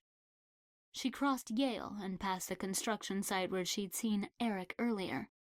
Her heart lurched, and she forced herself to keep up her pace. Soon she found herself at the edge of the college woods and the path to Scott Hall. She stopped under a street light to powder her nose and smooth on a little more lip gloss. Her eyes were sparkling and her cheeks were flushed. The gloss made her lips look almost swollen. She angled her compact to see her breasts straining against the creamy linen of her dress. She hoped Julian wouldn't guess how wanton she felt tonight. All her life she had gotten what she wanted by playing it cool. If she could own the Manhattan luxury real estate market without a famous last name, she could certainly hold the interest of one handsome academic. Without further ado, she smoothed down her skirt, tucked her hair behind her ears, and marched down the path and up a set of wide stone steps. The cool air enveloped her as soon as she entered Scott Hall. Her heels clacked on the marble floor. It was amazing how quickly she could come out of the hot, humid woods and back into crisp civilization. The foyer was mostly empty. A few elderly townies stood by the refreshment table. It was stocked with what she knew to be stale crackers and sparkling apple cider in plastic cups. There was a sign-in sheet on the lectern by the door, so she stopped and printed Ainsley Connor neatly. She had a sudden stab of panic about writing her real name. Then she laughed at herself a little. Eric's earlier warning was pretty silly. Besides, everyone in town pretty much knew who she was anyway. Chapter 16. As if on cue, a great big blonde guy strolled up to her with a big smile on his face. He looked like every popular kid from an 80s movie, but twice the size. "Hey, Ainsley," he boomed. "Clive? You remember me?" He looked triumphant, though Ainsley wondered how even a nerd like herself could be expected to forget the star of the football team. How could I forget? What are you doing here? She wouldn't have pegged Clive for the type to read much Russian lit. Clive's smile turned sheepish. I was sort of hoping to find you. I heard you were in town. When I saw a flyer for this talk, I remembered you always liked this stuff, and I thought I might bump into you here. Ainsley knew she should be annoyed, but she couldn't help smiling back at him. His honesty was disarming. She surveyed his enormous body. He was even bigger than in high school, but somehow he'd found a polo shirt wide enough to encompass his shoulders. She refrained from brushing a cracker crumb off his chest. Why did you want to see me, Clive? His face grew serious, and he took her by the elbow and led her behind a column. Ainsley, we need you, he said simply. This isn't my world, Clive. They're building an inn. They're bringing in a highway. There are going to be more and more people here. This town might change, Clive, but it will be okay. Change isn't always a bad thing. We need real leadership if we want it to be safe. McGregor is a good guy, but he's not an alpha. Things are going to get really bad, Ainsley. What do you suggest? Clive looked nervous. He wiped his big hands on his khakis and took a deep breath. Ainsley, you know I have an easy way with people. If I led the pack, I could make everything right again. I'm not as smart as you are. Maybe I'm not the one you would want to choose as a mate. But I would protect this town. You wouldn't have to get involved at all. And I'd do anything to try and make you happy. Wow, nothing like the direct approach. Ainsley could see how Clive would be a good leader. Although he had been a bit of a bully in elementary school, he was certainly brave and usually honest. And he had obviously grown up to be a more thoughtful person. She knew she was not the mate he would choose either, though the way he was staring at her breasts made her think it wouldn't be such a sacrifice for him. I don't know what to say, Clive. That's so kind of you. But I'm not cut out for this life. Why don't you just ask the pack to vote you as the alpha? Clive sighed and smiled grimly. It doesn't work that way, Ainsley. There was an awkward silence. Well, it is nice to see you again. What are you doing with yourself these days? She asked, trying to steer the conversation in a more friendly direction. I'm the sheriff. Following in your dad's footsteps. That's really nice. How's he doing? He's fine, Clive said abruptly, obviously not in the mood for small talk. Ainsley, if you change your mind, or if you ever just want to talk about it, call me. He pulled a card out of his pocket and thrust it into her hand. I know you don't think of this town as home, but we're your family. There's good people here. We deserve to hold our traditions. Please promise me that you'll at least think about my offer. Ainsley nodded. When he put it that way, she couldn't help feeling kind of selfish. Clive reached out and touched her shoulder. His massive hand made her feel small. It made her wonder about the size of his other parts. She looked away, terrified that she might draw his alpha without meaning to. He pulled back, and she looked up at him carefully. Maybe I'll see you in town. How long are you here? Just long enough to get my parents' house on the market. I'll be sure to patrol. Make sure you're okay. Why did everyone seem to think she needed protecting? I'll be fine, Clive, but thank you. The lights blinked, signifying that it was time to go in for the lecture. Clive took a deep breath. Ainsley smiled. You don't have to attend the talk, Clive. I'll see you later. She reached up and pecked his ruddy cheek. Okay, Ainsley. Talk to you soon. He smiled a relieved smile, winked at her, and strode away. She smiled, smoothed her dress over her hips, and tucked her hair behind her ears. She knew her dress wasn't wrinkled, and that her hair looked better when she let it hang loose. But the old, nervous habits were just one more thing Tarker's Hollow seemed to bring out in her. Ainsley joined the other attendees as they shuffled toward the door, their orthopedics scraping, zombie-like, on the polished floor. Chapter 17. Ainsley stepped through into the great hall and grabbed a seat in the front row. It was habit. She'd always seated herself at the front of the class. It helped her avoid distractions, and it was easier to get called on. She realized once she was seated that maybe sitting in the back would have been a smoother move. But changing seats at this point was probably even less cool than sitting up front in the first place. Julian stood at the front of the room, leaning back on the podium and gazing at her impassively. The rest of the attendees shuffled in and eased their way into their seats. Ainsley had fond memories of Scott Hall. Her dad had held his classes here. She remembered curling up under the oversized podium with a book on sick days when her mom had had to man the store. Dad would set her up under there with a big pillow, even a sleeping bag if it was winter. Scott Hall was drafty. She would curl up in the shadows and rest or read a book with a flashlight and listen to her dad talk. Michael Connor was a great talker when it came to literature. He was a showman, really. Sometimes Ainsley thought he saved all his talking for Tolstoy and Dostoevsky, leaving him with no more words when he got home. He would begin the semester with the brothers Karamazov. It had funny parts that drew the students in. He liked to read passages aloud and did all the voices, too. When he read Fyodor Pavlovich's speeches, he would simper in a sly, drunken voice, nothing like his usual boom. Ainsley usually tried to stay hidden, but sometimes she had to peek out and see her father reading Sweet Alyosha or overbearing Madame Khulakov. Ainsley had been proud of her father.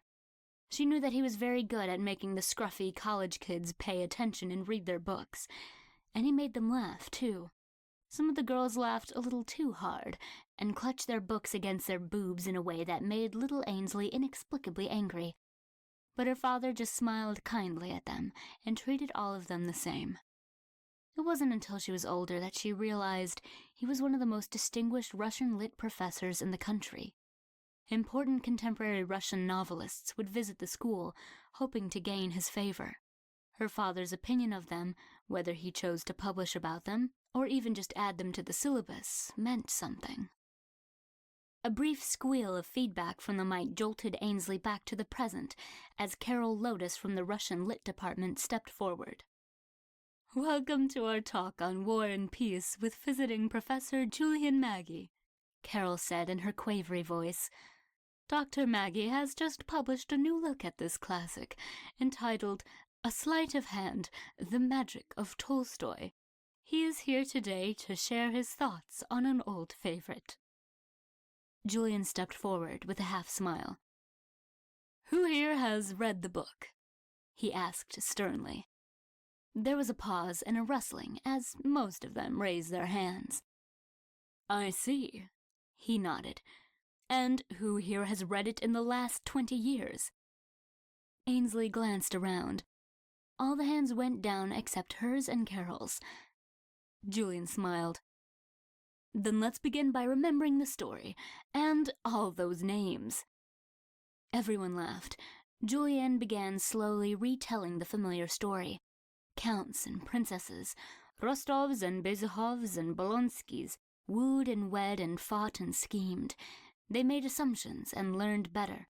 Saw opportunities arise and failed to seize the day, and finally things came together for the worthy, mostly. Ainsley enjoyed his interpretation. It was meant as a summary, but in what he shared and what he left out, she felt that she learned a lot about Julian. And she liked what she learned. He had a dark way about him with his half-smile, but Julian focused on the battle of good and evil, the effect everyday people have on history, and the importance of family in his run-through. Ainsley began to daydream, just a little. Her eyes went to his thin lips and the smooth line of his jaw. He looked like a prince himself. His clear blue eyes caught hers. "Busted." "Miss Connor?" His smile was disarming. "Yes?" "You looked like you wanted to make a point about Count Bezukhov and the peasants." Oh dear, she wasn't going to let him embarrass her, but she was damned if she could think of anything quickly, with him leaning back against the podium in that sexy way. "You know, Dr. Maggie," she said, "I was just thinking maybe Count Bezukhov and the peasants are similar to the problem of modern gender equality and family dynamics. She pulled that out of nowhere. Hopefully, there were no follow-up questions. He raised an eyebrow. Continue. Shit. Well, Pierre built schools for the peasant children and they learned to read and write. Then they had to go back and work on the farms. Pierre expected them to be grateful for the beautiful schools, but they were angry with him instead. This was because knowing how to read and write was of no use to them on the farms and simply made them dissatisfied with their lives. Ainsley paused. She had forgotten how much he loved a good book debate. Julian nodded. 200 years later, women go to school. They spend years studying and pursuing careers, and then most women go on to get married. Women from families who can afford to do so often stay home for a few years with small children. When they are ready to return to the workplace, there aren't opportunities commensurate with their level of education. Those opportunities go to younger workers. They are then faced with being underemployed or continuing on with the role their great-grandmothers had, homemakers. Which begs the question, why all that education?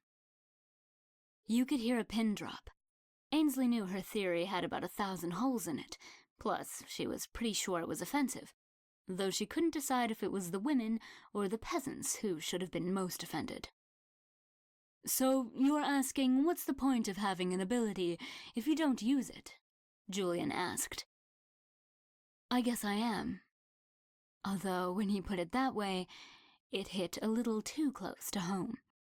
Just as she was about to turn purple and scurry away, Julian began to laugh softly. You're quite the rabble-rouser, Miss Connor, he said. Thank you. She managed to meet his eye. He was smirking again. At least we can conclude that you did read the book. Now everyone laughed. Ainsley smiled down at her lap and smoothed her dress over her thighs. He might have won this round, but only because she hadn't been paying attention. The talk went on for another hour. Julian had a great perspective on the novel. Ainsley found herself hearing new notes on War and Peace she had never heard before. Many of the attendees asked a question here or there, but more and more Ainsley saw that Julian was focusing his thoughts on her, looking to her as he made each point, waiting for her to ask a question or add a thought. It was electrifying to share a room with a man who was smart, cultured, creative, and passionate, and one who knew how to get a shirt to the dry cleaners. Ainsley was overwhelmed at the possibilities. And the way he looked at her was almost unbearable. Her inner wolf stopped pacing behind its bars and lifted its nose to scent the pure excitement wafting off him. They sparred a few times, and he argued eloquently, though once or twice he lost his patience and ran his fingers through his golden hair as she quoted passages to shoot him down. Ainsley knew her stuff, and she wasn't going to pretend she didn't. If he couldn't handle it, she'd rather know now. Oh, but he could handle it. Sometimes he would come back at her with a brilliant point, leaving her with nothing to do but nod. Others he would shake his head and smile admiringly at her, in what she could swear was a pleased way, then raise his hands in concession. At one point in the evening, she heard Carol cough a tiny cough. They stopped their latest argument just as Carol rose and spoke. This was a real treat for all of us tonight.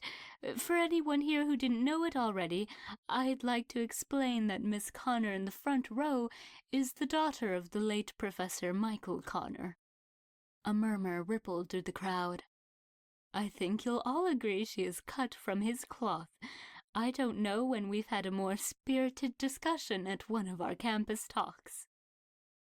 She stopped to smile at Ainsley and then at Julian, who bowed his head in acknowledgement and began to clap his hands. The rest of the crowd joined in. Ainsley blushed and shot him a look that said she would get even with him. At any rate, I know it's getting late, Carol said. Thanks again to Dr. Maggie, and please don't forget to grab a flyer in the lobby about our upcoming series of campus talks.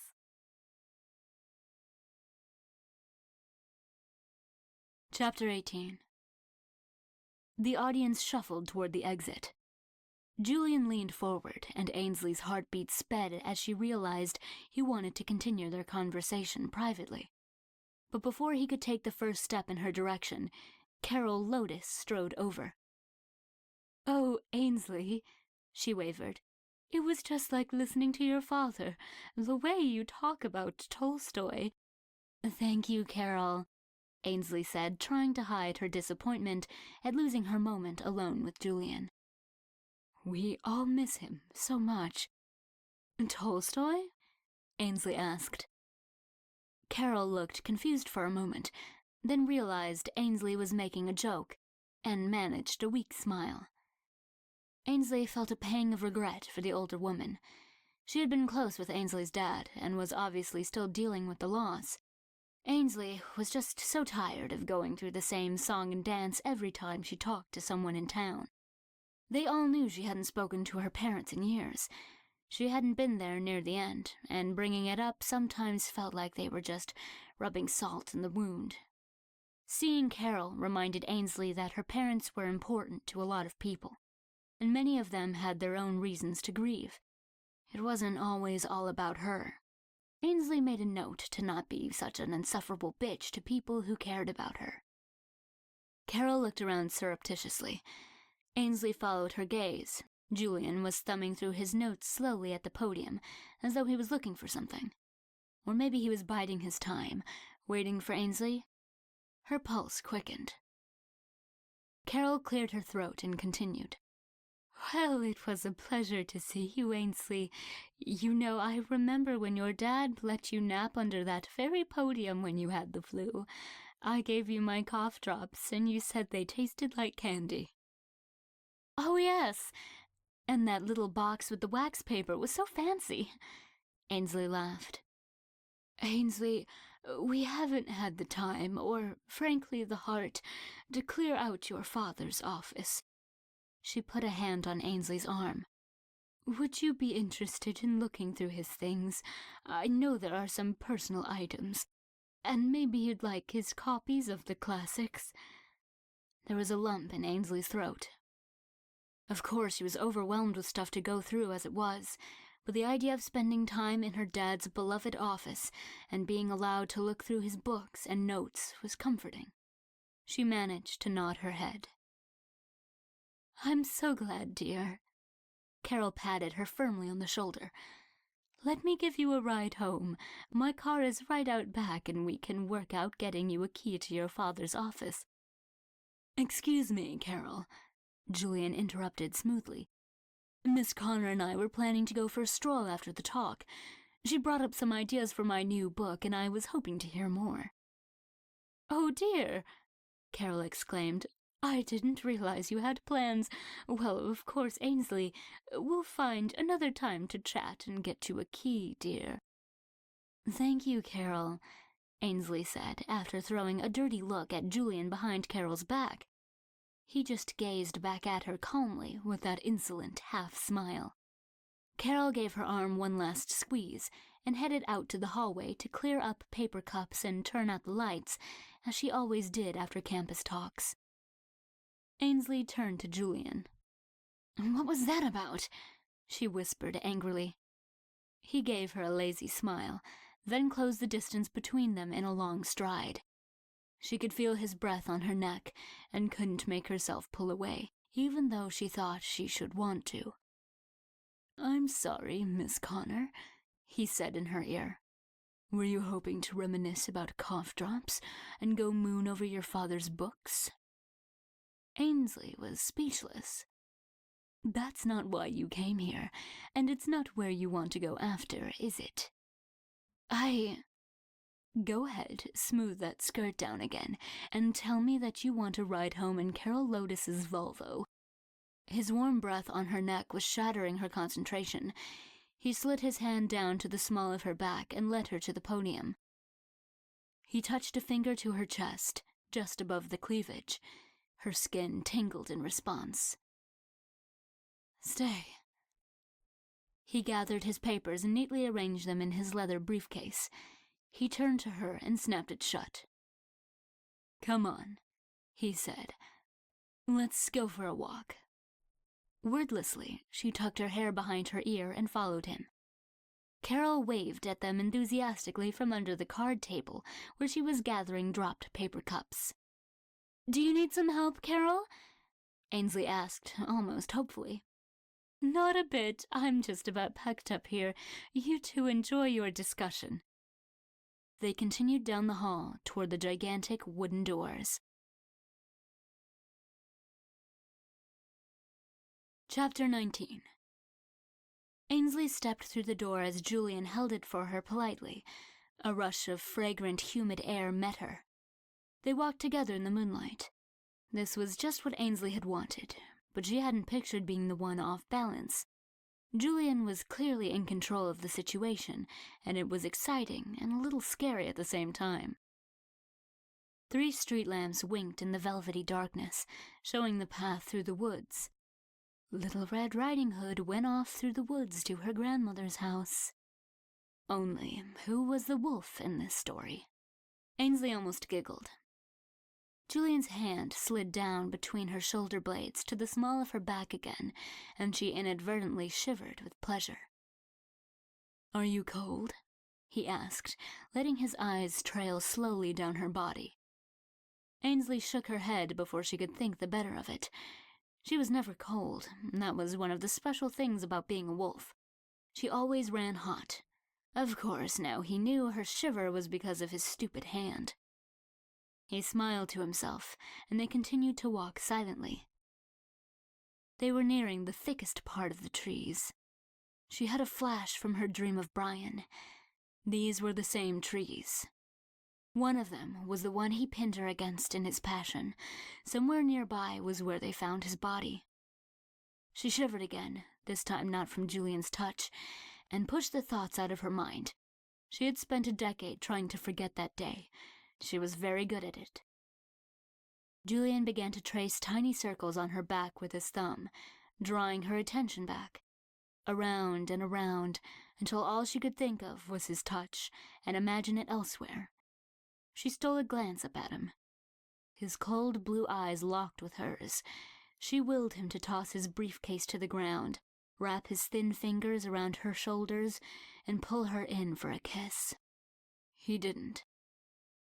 Instead, they walked on a few more quiet minutes, his circling thumb creating an agony of anticipation.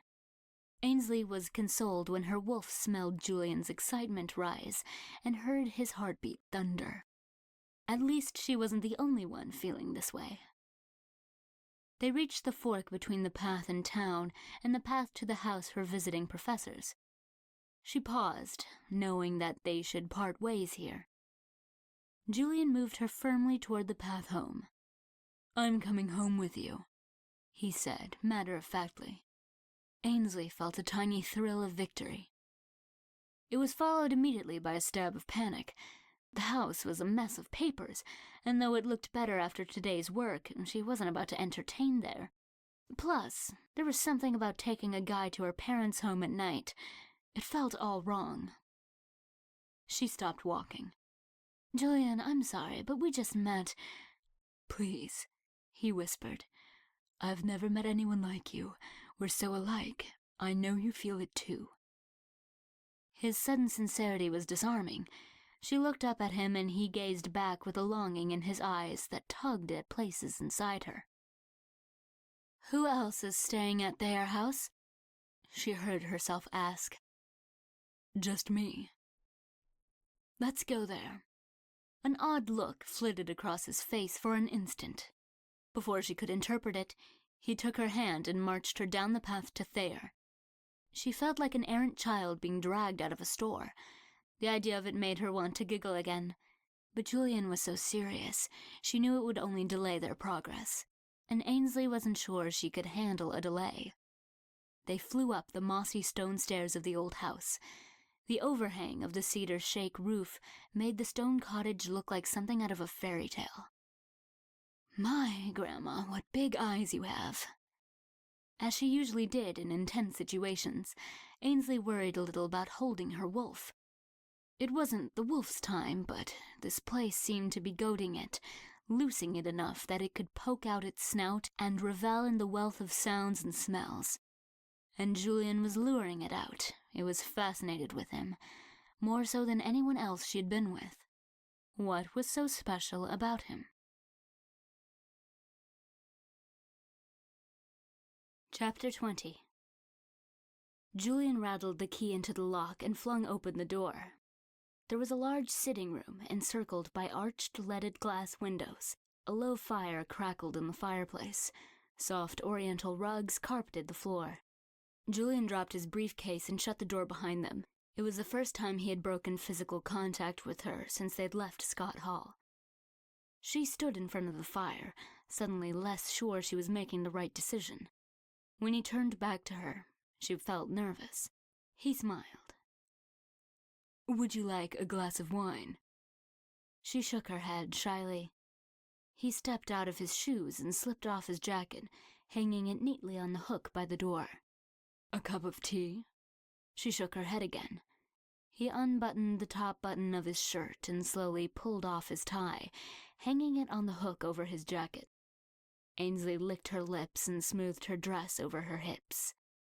"Then let's get those shoes off," he suggested, gesturing to the inglenook benches on either side of the fireplace. Ainsley perched on one of the benches. Julian knelt at her feet and slipped off one sandal and then the other, his lips turned up in admiration. She wasn't sure if it was because he recognized the expensive shoes or he liked being on his knees between her legs. She hoped it might be both. He placed the sandals carefully under the opposite bench. Most guys would have thought it cool to hurl her shoes across the room in passion, or they might have carelessly put them on the threshold of the fireplace, and she could either ruin the moment by moving them or spend the whole night with a nagging worry that they might end up on fire. Before her nervous brain could find something else to think about, he turned back to her. "Is that better?" he asked. Ainsley nodded. She couldn't remember the last time she'd been so quiet. "Good girl." He reached up and smoothed the fabric down over her thighs with a playful smile. She stared wordlessly at his hands as they gently but firmly caressed her through the thin dress. "So soft," he mused. "No wonder you're constantly smoothing your skirt down. I could do this all night." Waves of longing coursed through Ainsley. She wanted to tangle her fingers in his hair and pull him to her. She wanted to unbutton his shirt and lick his chest. His hands never stopped their slow stroking, but her wolf could hear his pulse hammering, and it pawed at the bars, claws scraping. Ainsley closed her eyes and took a careful breath. "Slow down, be careful. It shouldn't be this hard so soon." The wolf drew back a little. Ainsley opened her eyes. Julian had stopped stroking her thighs and was looking up at her. "What's wrong?" "Wasn't that a terrific question? Gee, Julian, I'm sorry you're making me so hot I can't think straight, but I can't really let go because I might turn into a giant wolf and maul you." "Nothing." "Ainsley, you're a very sexy young woman." His hands went back to her thighs. "And you'll have to forgive me for trying to seduce you. Of course, we don't have to do anything you don't want to do." But as he spoke, he slipped his hands under her dress and firmly pushed it up instead of down. "It's just that you seem to have cast a spell on me, and I'm helpless before you." His hands were on her bare skin now, and he gently pressed her thighs apart. He knelt up and moved between her legs to look right into her eyes. "Now, Ainsley, tell me, do you want to go home?" She licked her lips, and he leaned slowly forward and brushed his own lips against them. The effect was immediate. Her heart pounded in her chest, and she could feel his pulse reverberating through his kiss. She arched her back involuntarily, and he wrapped his arm around her, cradling her as she moaned against his mouth. In one smooth movement, he stood with her in his arms. Then he carried her to the bedroom. He sat her gently on the coverlet at the edge of the bed. He knelt again and turned her slightly, then slowly tugged down the zipper of the back of her dress. She could hear each tooth release. She heard the leaves whisper in the trees in the college woods and felt the warmth of each star in the window from their remote distances. He turned her back to face him, then rolled the straps of her dress down. Dipping his hand into the bodice, he allowed his fingers to caress her cleavage as he eased the dress down just enough to reveal her lacy white push-up bra. His intake of breath and the increase in his heartbeat told her he liked what he saw. "So lovely," he murmured, brushing his lips against the tops of her breasts. Her nipples hardened instantly, and she thrust herself forward. "Greedy little girl," he breathed. "Slow down." But he was already peeling down the cups to nuzzle her nipples. She gasped at the sudden pleasure as he circled one and then the other with his inquisitive tongue. With one hand between her shoulder blades, he pressed her back toward him so that she arched into his mouth. With the other hand held down her leg, his thumb circling maddeningly on her inner thigh. She felt the white-hot pain and pleasure of his teeth against one nipple and stifled a moan. He rewarded her by sucking her deep into his mouth. The taste of her seemed to overwhelm him. His hips jerked against the edge of the bed as he groaned into her breast, then turned to the other. Her hands found their way into his hair at last, and she clutched him to her and felt the delicious suction on her other nipple. Her hips began to buck in spite of her attempts at control, but he pressed her down insistently, and she surrendered with a moan. He pulled back to look at her, and she could see his pupils dilate with desire. She could only imagine what she must look like, all wild hair, swollen lips, and stiff pink nipples pushed up over the bodice of her dress. She didn't care, as long as he would just touch her again. He stood them up, pulled her dress over her head, and folded and placed it on the bedside table. He turned to her, and his eyes hungrily took in her curves. The bra pushed up her exposed breasts. Her lacy white panties were the last bit of covering she had, and he was eyeing them. Ainsley had always been shy about her body, but somehow she didn't care tonight. She could tell by the way he was drinking in the sight of her that Julian was not disappointed. "Beautiful girl." Her whole body responded with a wave of desire. As he took off his breitling and unbuttoned his shirt, her wolf tilted up its head and howled in frustration. Ainsley caught her breath, but managed to stay in the moment. Julian was gorgeous.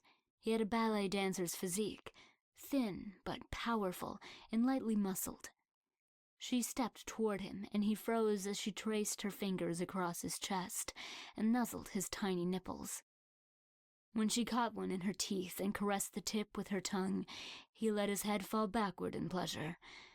Then he wrapped a hand in her hair and pulled her away. "Easy," he said, as he unbuckled his belt and let his pants drop to the floor. Then pushed her into the bed on her back. She lay back, praying for control, as her wolf threw itself at the bars, and Julian turned off the overhead light and removed his socks, underwear, and shirt, and placed all his clothing on the chair in the corner. He left on the lamp by the dresser. In the dim backlight, his silhouette looked timeless and youthful. She could see his cheeks swell as he smiled down at her, and she couldn't help smiling back. He fell to the bed, pushing her thighs apart and crawling up between them. He fed on her neck for a moment, then her mouth again, licking and sucking her tongue until she could hardly breathe. His hand found a breast and plumped and kneaded gently. She arched into him, and he let the pad of his thumb graze her nipple. Again her hips bucked against him. She could feel the length of his hard cock against her belly. Her insides clenched pleasurably. He pulled away from her mouth only to descend upon her breasts again. Ainsley bucked her hips against him urgently, growing impatient. He pulled back and smiled. Then he drew a trail of light kisses lower, right to the edge of her lace panties. He slid his hands under her hips and pulled her to his mouth. She could feel his breath through the soft cotton. She was so wet she was sure he could taste her through it. "Oh, my poor darling," he whispered. She bit her lip to stop herself from begging him for satisfaction. He traced one long finger along her center, and she was sure he could feel her open for him. He traced it again and again. She could hardly contain herself. He dropped his head to mouth her through the fabric, and she cried out frantically. He cursed softly, hooked his finger under the lace band, and slid off the last vestige of her clothing. Ainsley lay beneath him, panting. She didn't know what he would do next, and she didn't care, so long as he touched her again right away. Julian didn't disappoint her. He pushed her thighs apart and studied her glistening pussy with ravenous eyes. "All the better to see you with, my dear." One long finger traced a line down her, and she could feel herself swelling and opening. He leaned forward, placed a hand on each thigh, and traced the same line with his tongue. Ainsley lost track of her own sounds. Julian caressed her with his tongue softly and slowly. He moved to her clitoris until her moans grew desperate. Then he abandoned it to slide up and down soothingly. Ainsley tossed her hair against the pillows and tried to lift her hips up to meet his infuriating tongue. Her wolf was slavering and snapping behind the bars. Suddenly she felt one long finger enter her. Her pussy clenched around it convulsively, and she tried to move her hips again for friction. Again, his arm across her hips thwarted her, and she moaned in despair as he eased his finger in and out unhurriedly. "Such a good girl, Ainsley," he cooed approvingly. "Do you want to come for me now?" "Yes." "I think we can arrange that," he whispered. Suddenly his mouth was on her again, suckling and tugging on her clit as his finger hooked a spot inside her she hadn't felt before. The pleasure was blinding. Ainsley's whole body went taut. "Please don't stop, please don't stop, please don't stop." She knew the moment before the orgasm took her that she was coming and nothing could prevent it. As the devastating convulsions wrapped her in their endless embrace, she felt ecstasy and finally a woozy relief. Before the last wave of pleasure had left her, Julian was tracing a path of hot kisses up her chest and taking her mouth in his. She could taste herself on him. Just as she began to explore his mouth, he pushed her legs apart impatiently and nudged the tip of his cock against her drenched opening. She opened her eyes and saw he was looking at her with a desire that was almost pain. She tilted herself up to him, and he eased himself into her with a groan. Once inside her, he held her still for a long moment, then drew himself slowly out. Ainsley cried out at the emptiness, and he growled and pushed in and out of her with hard, fast strokes. Her pussy clamped down on him, and he grit his teeth and rubbed his thumb against her clitoris. Ainsley melted under him immediately again. He seemed to lose his resolve then and pounded into her mercilessly as she finished her second climax. Just as she was coming down, she felt him swell inside her. "Ainsley!" he cried helplessly as he jetted and spurted inside her, grasping her hips and pushing himself in deep.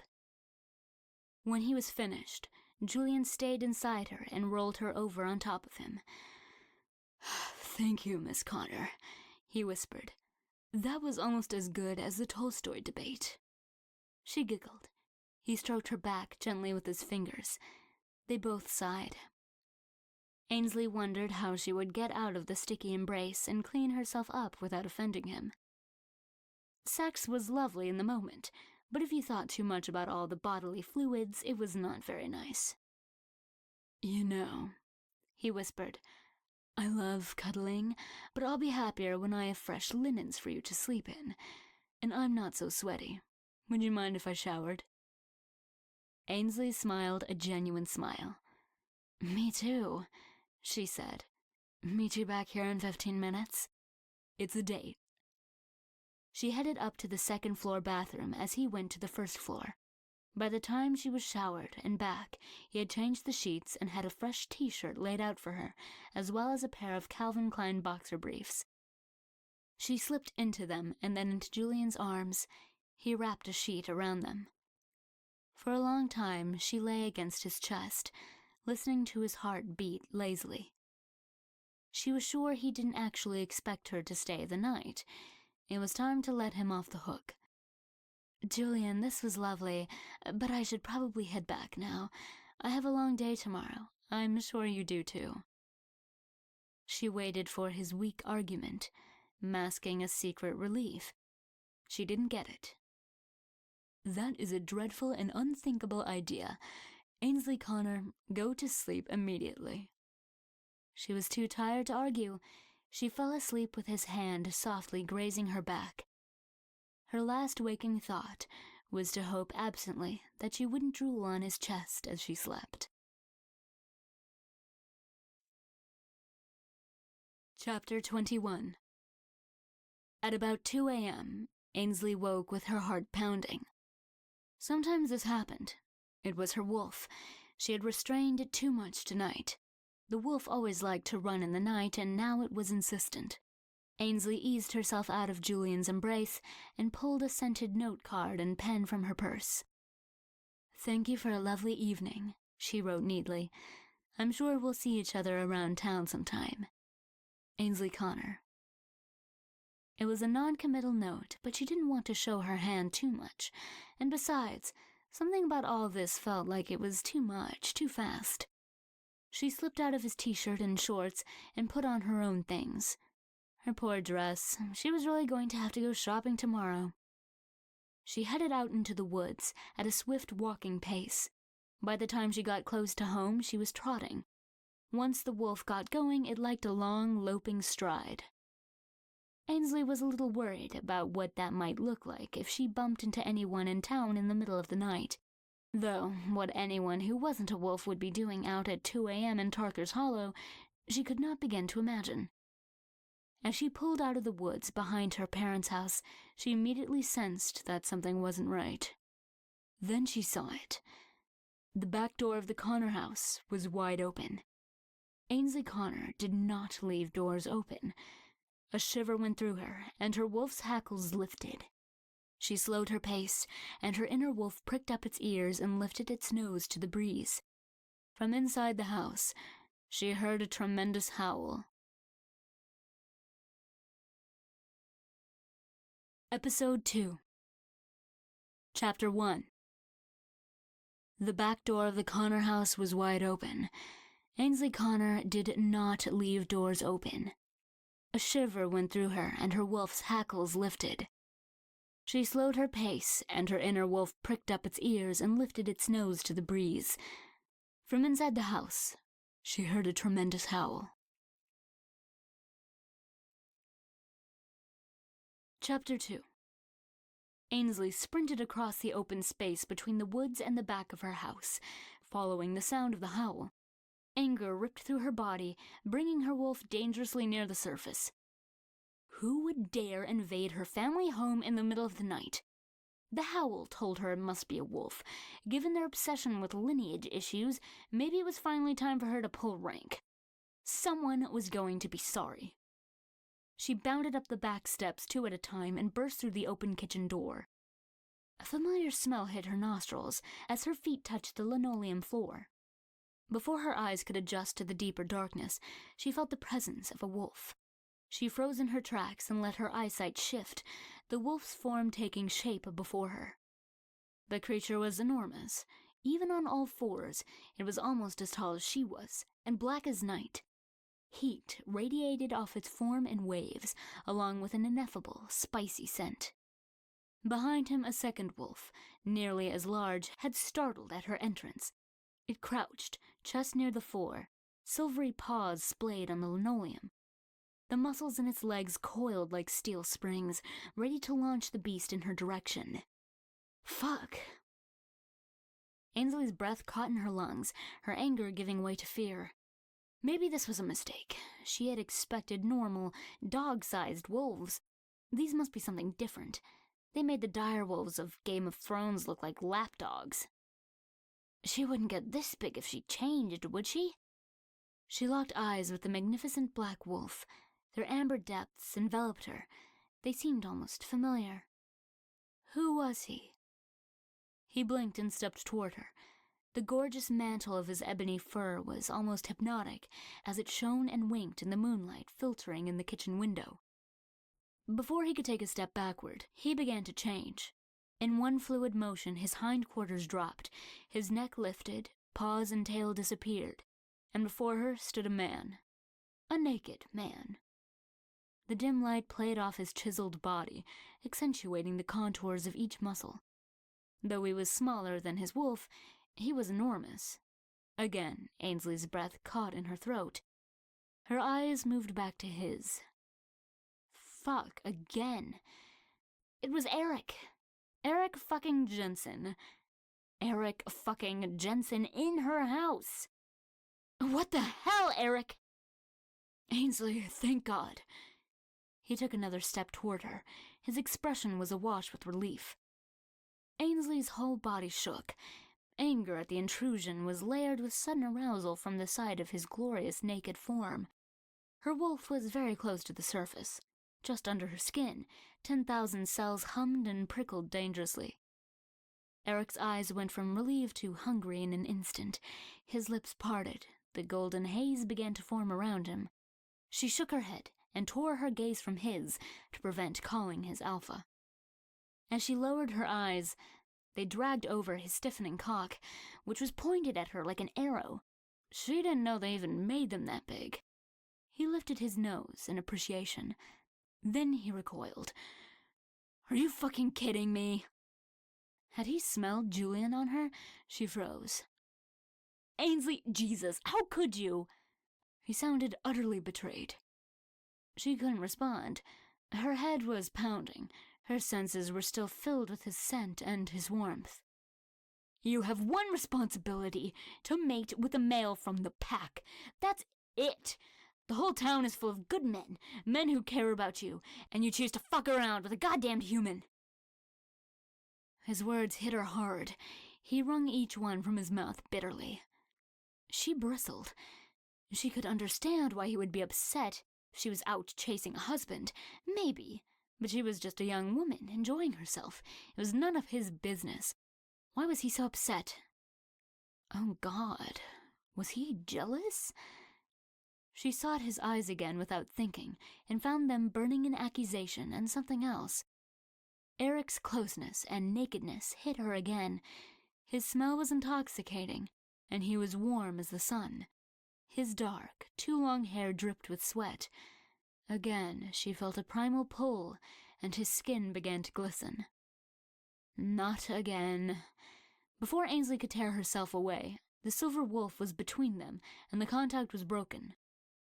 Eric snarled, but the silver wolf only butted its massive head against his shoulder and continued to pace. Ainsley shook the cobwebs out of her head. Other than breaking into my house and nosing around in my personal life, what do you want? Eric drew in his breath with a hiss. We were out on a night run, just like you. We saw your door open, but there were no fresh tracks or strange scents. We thought something might have happened to you. Oh. Do all wolves run at night? That's the first thing you're worried about? I was never sure why I wanted to run at night. He sighed and ran a hand through his hair. Ainsley, you really don't know what's going on here, do you? She shook her head. Cressida, check out upstairs, just in case. The silver wolf growled and trotted away.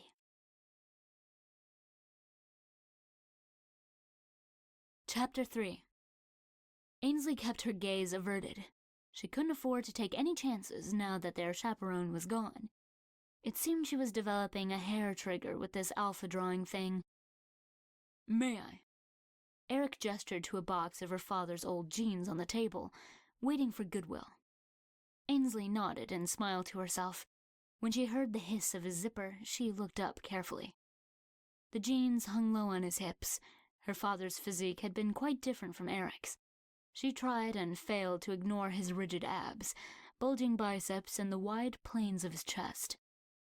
There was something to be said for manual labor. Tea? She asked. Sure. So what's really going on? Please enlighten me.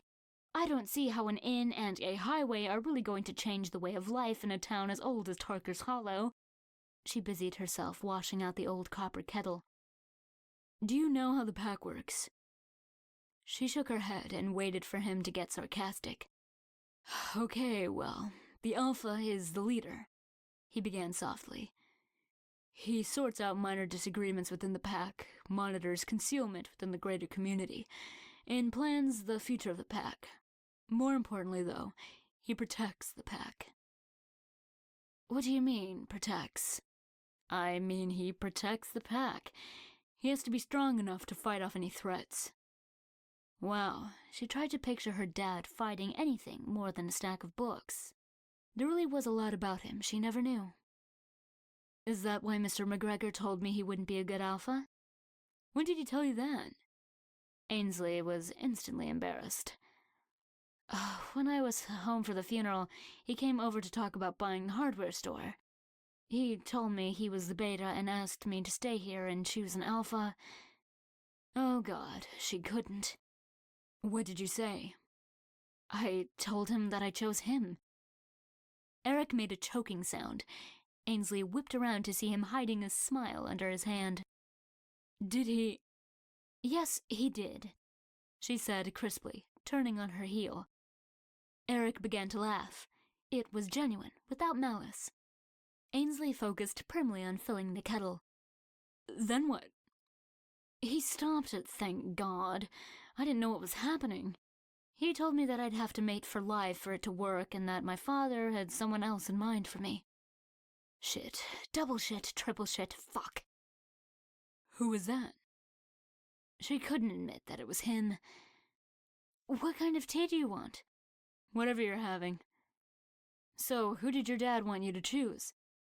Eric, I don't think it matters, seeing as I'm not going to do it. If it doesn't matter, then tell me. Clive Warren, she said before she could stop herself. She turned to see if he would believe her lie. Clive Warren, really? Eric looked disappointed. I guess he's a nice enough guy. He certainly is strong. There was a faraway look in his eye. Ainsley almost felt guilty.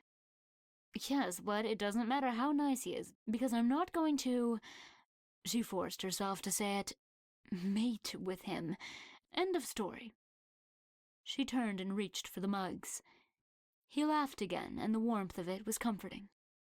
Anyway, Ainsley, the beta assists the alpha and also keeps an archive of the pack's history and bloodlines. He's generally not an alpha type.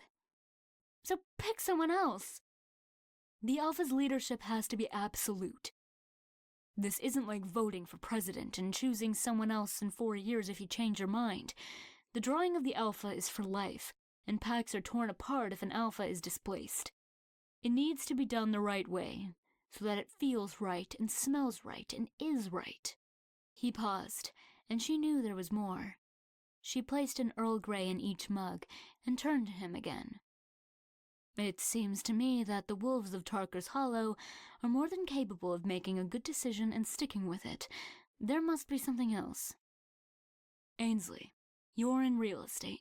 What do you think will happen when the inn comes, and the bookstore, and the highway? She leaned back against the counter, finally in her element. At first, it will be messy, like it is now. Dirt everywhere and neighbors complaining. He nodded. And then? The property values will increase, once for the downtown area and again, much more for the highway. Center City will be 30 minutes by car, 20 minutes by train, so they'll be able to have wine and dinner and walk home. How much land do you think the pack owns? You mean individually? Well, yes, we do own a fair amount of the village individually, but I meant the pack itself. Do you know about the land owned by the pack? Ainsley shook her head slowly. To begin with, we own the woods on the south side of town, and the apartments on Drexel. Nice. We also own the apartments in Princeton and a majority share on the co-op grocery. We own all 7 parks, though we lease them to our town for $1 per year, and we own the woods. He paused. You already said the woods. Ainsley's head was spinning. I mean the college woods, and all the college property. What? That's impossible, she murmured, grasping the counter behind her with all her strength. It's not impossible. Your great-great-grandfather brought the college out of ruin during the Great Depression, but he made them sell him all the land. He gave the college a 75-year leasehold. Ainsley's knees felt weak. She gulped for air. I'm going to wager that you would say the pack has some pretty impressive assets, correct? Yes, she nodded, relieved to focus on trying to figure out how to go about calculating the value of all those acres. Anything to distract her from Eric's own impressive assets. The college literally occupied a third of the town's land, and the woods went on for miles. Did you know that there are wolves in other places? I never thought about it. Well, there are. There's a federation that the packs from all over the country report to. There are bigger, stronger, richer packs than ours. But with our land rising in value and that leasehold coming to an end, we're becoming more interesting. So, if we have no alpha, we become vulnerable. Young wannabe alphas from all over will come to try their hand at taking us. The Federation will step in to protect us. A dark look crossed his face. Isn't that a good thing? By protecting us, I mean that they will send in new leadership. But that's perfect. I told you, wolves don't work with assigned leaders, and the Federation doesn't take chances. They will break up this pack and scatter us so we don't rise up. They will raise our land and turn Tarker's Hollow and the college woods into new construction and strip malls. Then they'll lease it out or sell it off, and it will all be gone. Chapter 4. Gone. A barrage of scenes from Tarker's Hollow flooded Ainsley's mind. Her bare 4-year-old feet slapped the old sandstone sidewalks, the trees forming a warm green ceiling above. Young Sadie Epstein Walker waved at her from across the street, where she was pruning the pinkest roses in the world. Mrs. Lee, the librarian, greeted her quietly and slipped her the next Nancy Drew book, while her mother pursued the mystery section. The smell of the moist earth filled her nose as she picked blueberries at Penny's house, putting as many of the tangy sweet berries in her mouth as in her bucket. Pine needles squeaked under her feet as Brian Swinton chased her into the college woods. Even to this day, the sound of the fire horn was the same. Sadie Epstein Walker was still gardening in her floppy hat. The trees embraced each other over the streets and dappled the sidewalks with green shade. Could this be wiped away so easily? She opened her eyes. Eric was gazing at her with a look of naked sympathy. Did he realize she loved this town in spite of everything? Did he know how much it hurt her to go? That turned her thoughts to Brian again, and her heart iced over. I'm sorry, Eric. I really am. But I'm not a wolf. I'm just not. He stood angrily. At that moment, the silver wolf appeared. 1 second its shoulders rolled under a pelt of silvery fur, then during a single step it transformed into a young woman. Ainsley caught her breath in shock. Would she ever get used to such a thing? Not changing was so difficult. How did they make changing look so easy? The girl sniffed and threw her head up proudly. Naturally, she was naked. Tousled blonde hair skimmed her thin shoulders, but didn't reach her small, perfectly shaped breasts with their tiny pink nipples. Ainsley could see each of her ribs under her tawny, flawless skin. She was tall and lean, the opposite of Ainsley's softer, darker look. Running at night, my ass. The way the blonde was hanging on Eric gave Ainsley a clue as to what they were really up to. She could see why Eric would choose this beautiful wolf. She was lovely and bringing with a relentless energy. For a fraction of a second, Ainsley met the she-wolf's eye. To Ainsley's horror, the girl's skin began to shimmer. Her luminous brown eyes widened and her lips parted. Her hand dropped from Eric's shoulder. Ainsley could hear the girl's heart banging frantically in her chest. The kettle whistled and Ainsley managed to break eye contact. Quickly, she busied herself pouring the steaming water into the mugs. Fuck! Ainsley willed her heart to beat slowly. She knew the girl didn't like her. Now she was surely going to laugh at her and tell Eric that Ainsley was a giant slut, trying to draw every wolf she met, male or female. Chapter 5. Eric's heart almost stopped, the way Ainsley and Cressida were looking at each other. Cressida was a low-ranking female, and females weren't alphas anyway. He had to be going crazy to think that Ainsley could draw an alpha out of Cressida. Lust warred with jealousy in his chest, and he struggled to tamp them down and forget he'd seen what he'd thought he'd just seen. It was impossible. He forced himself back into the moment. "What the hell, Cressida?" Eric sighed. "Could you maybe say hello?" Ainsley turned. She seemed to be purposefully looking down, away from Cressida's eyes. That left her looking straight at the she-wolf's stiff little nipples. Eric's suspicions were at least partly confirmed when Ainsley blushed and looked away. "Hello," Cressida said in a low purr. "Hi, I'm Ainsley." "I know who you are. Would you care for some tea?" Cressida gave Ainsley a slow smile. "Nope, I think I'll be going now. Eric?" Ainsley was clearly squirming. Ainsley, I think we've taken up enough of your time. Call me when you're ready to talk more about the pack," he heard himself say. She shook her head, but pushed him a sweet-smelling little notepad and pen across the table anyway.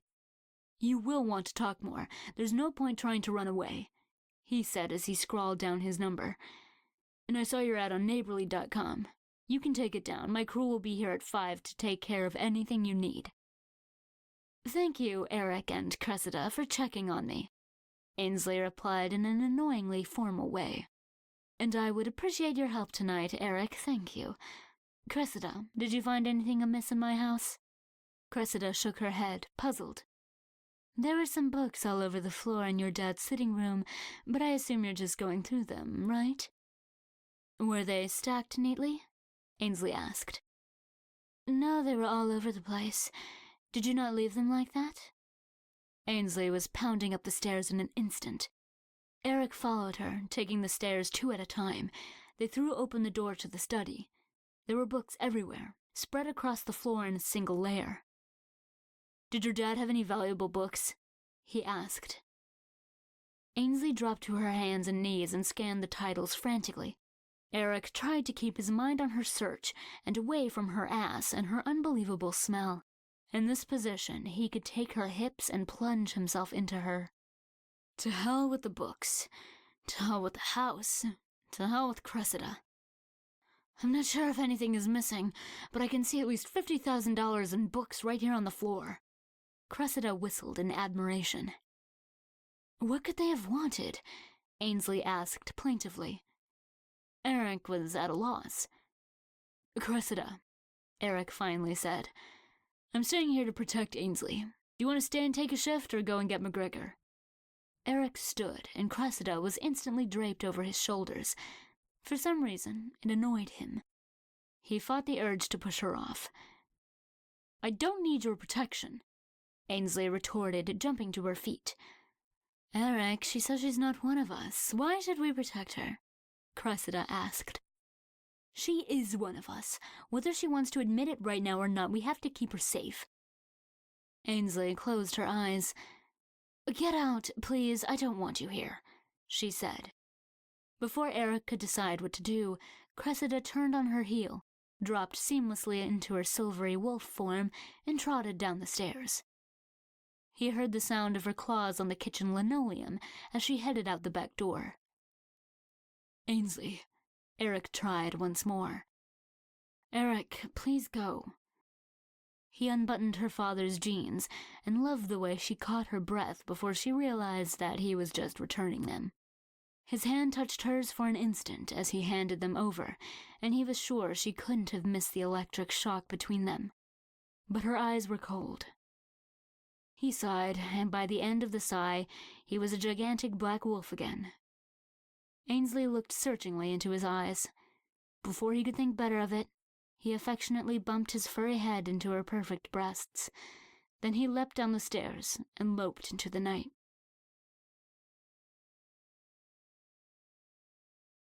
Chapter 6.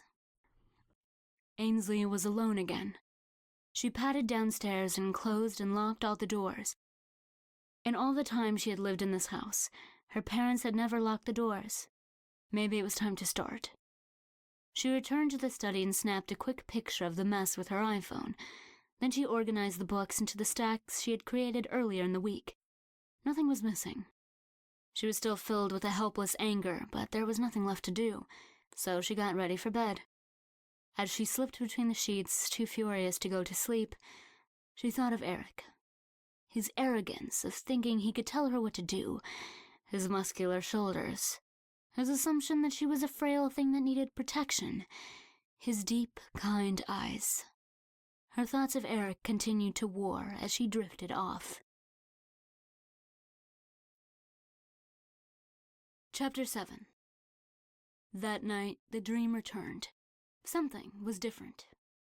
Ainsley burst off the sidewalk and into the college woods, delighting in the sudden scent of pine as her eyes adjusted to the shade. She could hear Brian's footsteps behind her, so she ran faster. The pine needles could be slippery, but Ainsley never fell.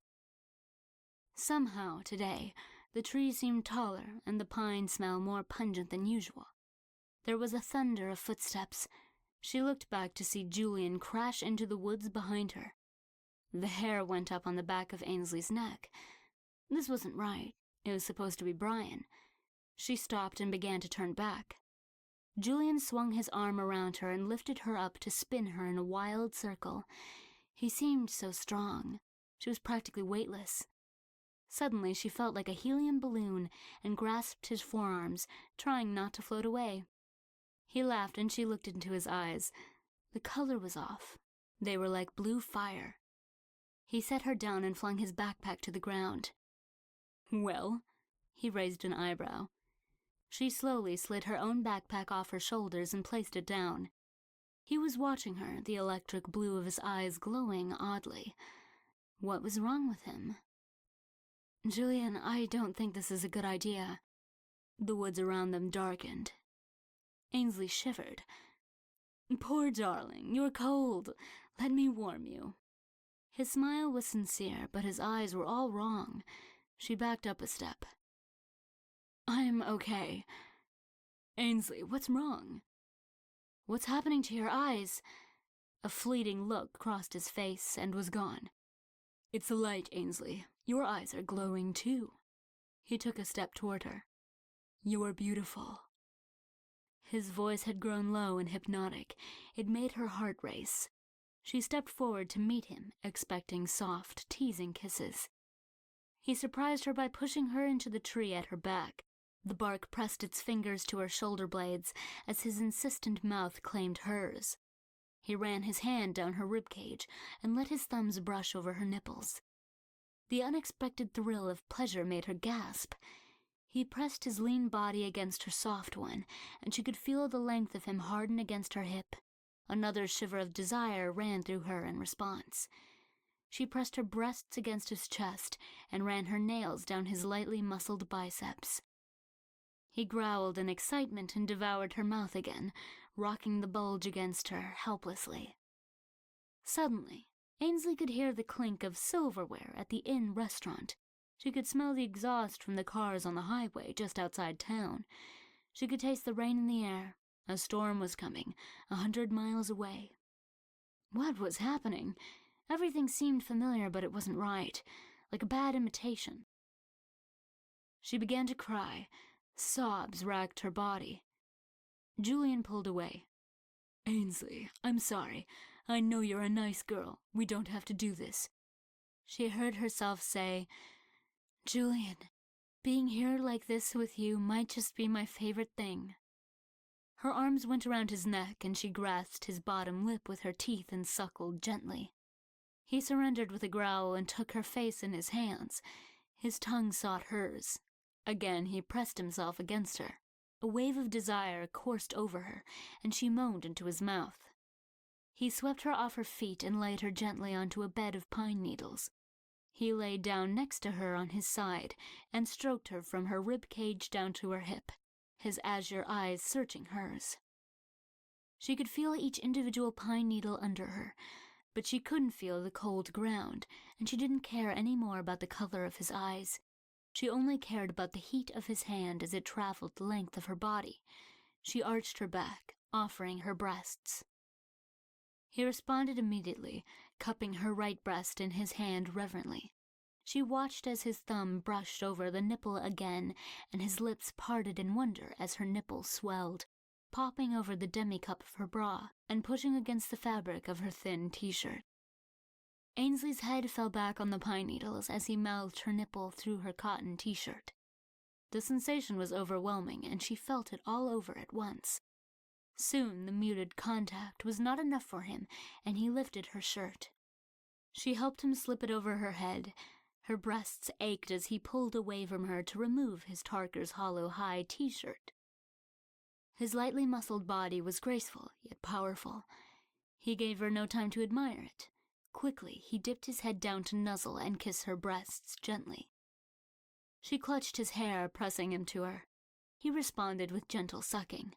The moan that escaped her immediately seemed to give him confidence, and he drew harder.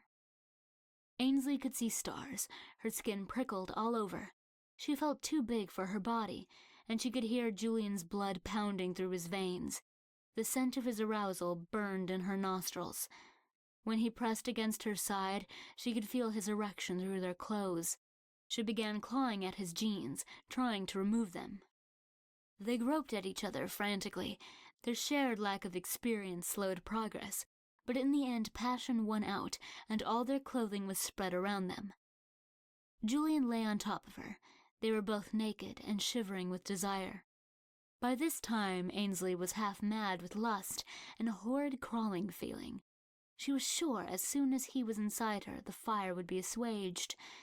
Wasn't that how it was supposed to work? She shifted her hips to meet his, and he found his way to press against her most sensitive spot. He tried to be gentle, but in the end he had to push hard against her to find entry. He gasped as she received him. The pain was brief. "Are you okay?" he asked her through a clenched jaw. She smiled tightly and nodded.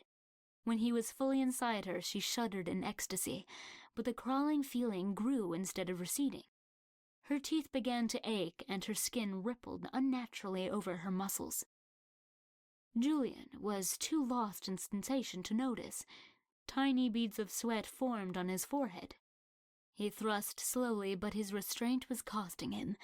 Soon he would lose control, and Ainsley knew it would be over.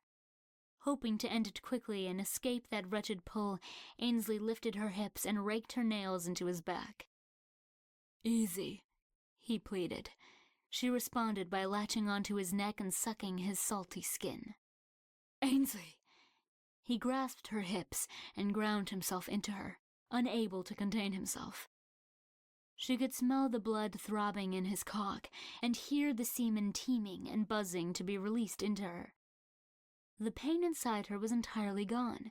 There was only the strange nauseous pull and the sharp honeyed pleasure warring for her attention. He shifted his weight and found a different angle inside her. The pleasure in Ainsley flared and washed over her. She soared and exploded like a firework. Every nerve ending was sparkling. She cried out in her ecstasy. Julian swelled inside her immediately, his blue eyes sparkling with anticipation. But Ainsley's pleasure had dissipated, and now all that was left was the roiling crush of the nasty thing that consumed her. It all happened in an instant. She felt her body expand. It felt like the first stretch after sleeping late on a lazy Sunday. The relief was exquisite. The glimmer in Julian's eyes turned to terror. His mouth gaped open. She pushed him off her effortlessly, and hardly noticed as he ejaculated into the air. Her eyes were focused on his throat. He hit the ground hard on his back. The fall had knocked the wind out of him, and he made the sound of a creaking door as he struggled for air. His oblivious cock was still convulsing and shooting out liquidy webs that covered his belly. The veins in his neck were bulging. Ainsley pounced. Her paws framed his head. The smell of his fear and pain filled her muzzle. The cocktail of weaknesses was dizzying. She lifted her head and howled a note of triumph before biting down on his neck. Her canines sank through his flesh effortlessly. She was rewarded with the mewling, gurgling sound of his wordless pleas. Then the first shot of blood hit the back of her throat. Its coppery warmth spread down her chest and into her belly. Her whole body sang with happiness. She dove into him again, enjoying the spectrum of texture. The soft, buttery flesh, the bone that worked her vice-like jaw, but most of all, the seemingly endless waterfall of blood. An alarm sounded in the distance, reverberating in her sensitive ears at an awful pitch. It was too far off to be a threat to Ainsley's prize, so she ignored it. He sputtered once or twice and was out. The game was too easy, but the prize was so delicious. She lapped the sweet ambrosia from his neck. The alarm jangled again. She shook her head and her lean muscles rippled down to her tail, but she couldn't escape the horrid sound. She batted at her ear with a paw. Her paw was caught in a tangle of long human hair. Ainsley startled awake. Her cell phone was ringing from its charger next to the bed.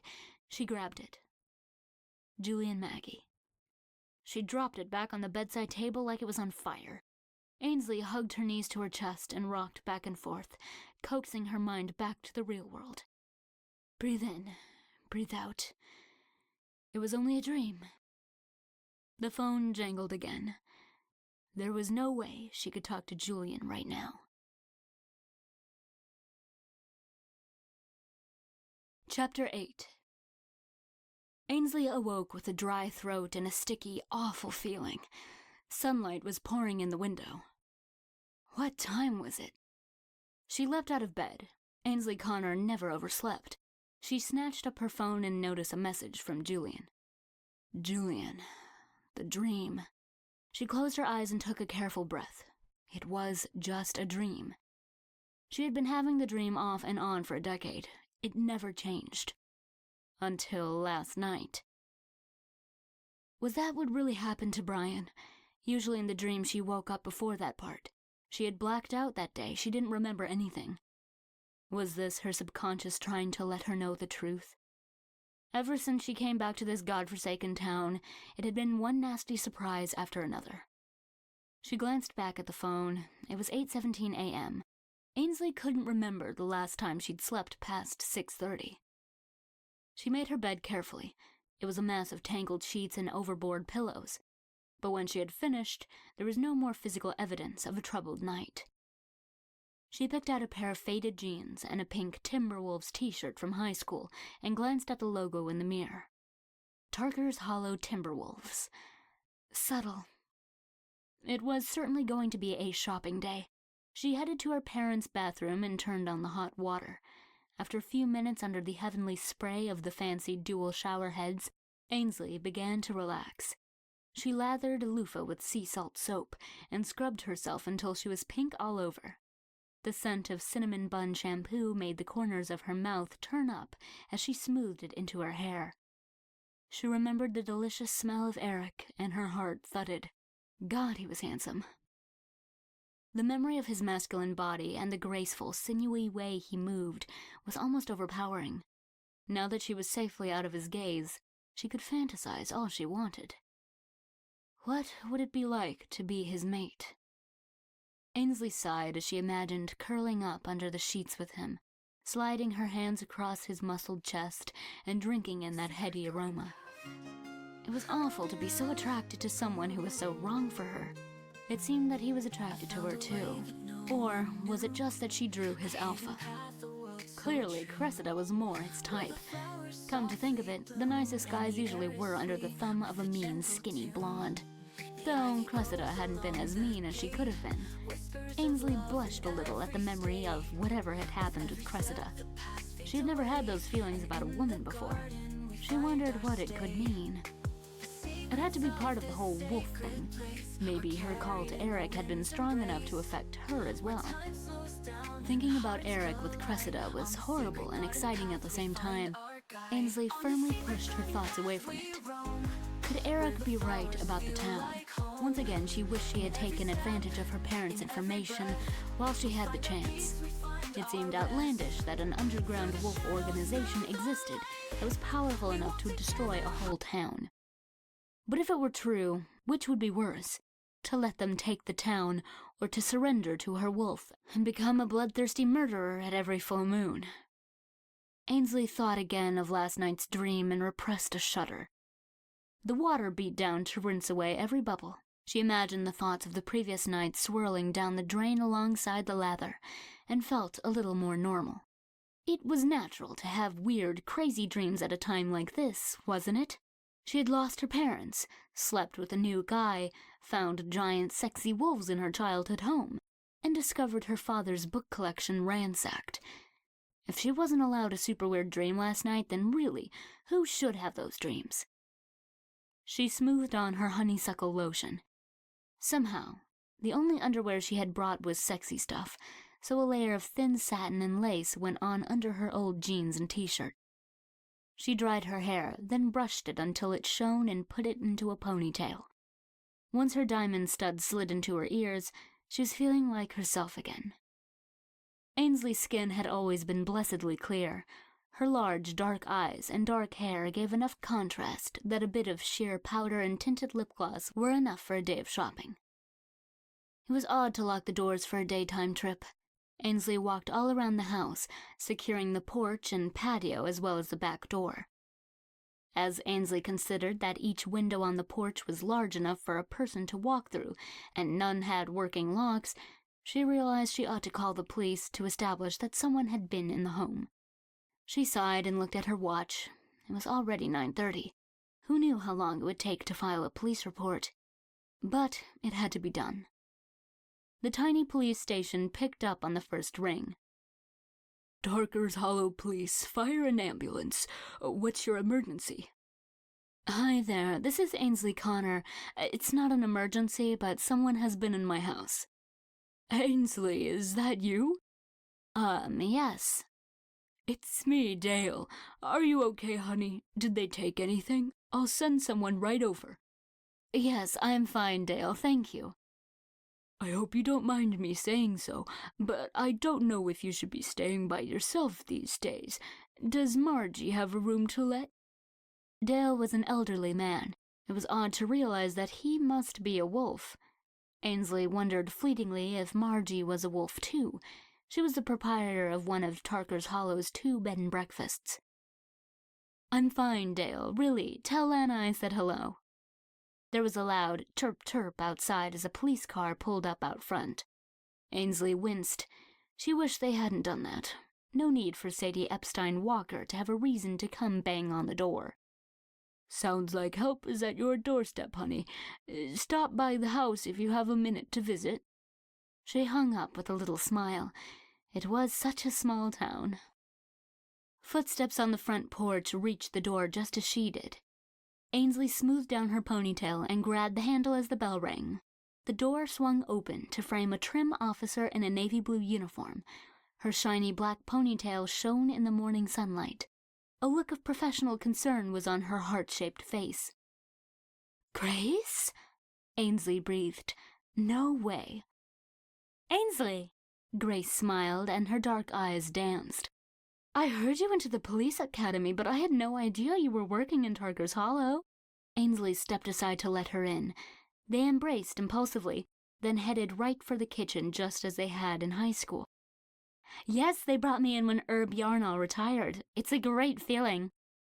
Grace sat in her usual spot at the oak table, and Ainsley rummaged in the fridge for something fancy to drink. When they were younger, Mrs. Cortez had never let Grace drink anything but water or milk at home, so she adored the apple cider, lemonade, and flavored teas Ainsley's mother kept around.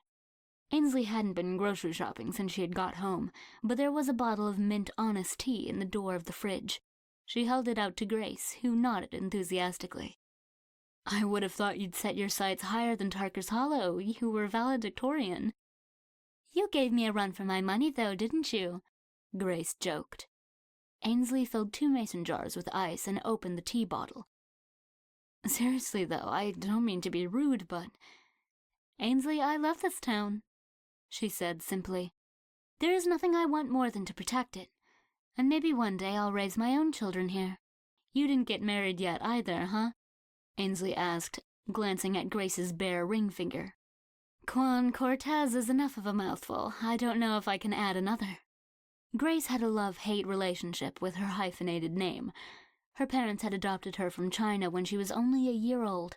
To honor her nationality, they'd given her the surname of her biological mother, hyphenated with their own last name. The Cortez family tree's roots were in Mexico. "No way, you'll just make Mr. Right take yours." "You seriously need to get on Facebook, Ainsley. This is embarrassing. How could you be out of touch for so long? You're not one of those Luddite hipster types who don't believe in technology, are you?" "God, no," Ainsley laughed. She was normally never without a phone in her hand and an iPad tucked under her arm. Technology owned her.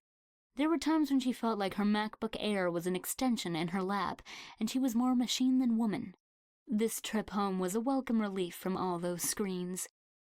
"Then why no Facebook?" Grace teased her with a pretend sad face. Ainsley poured. The ice cubes crackled as the tea hit them. "It's complicated," she explained. "Mostly it's because in my job I can't have a public social life."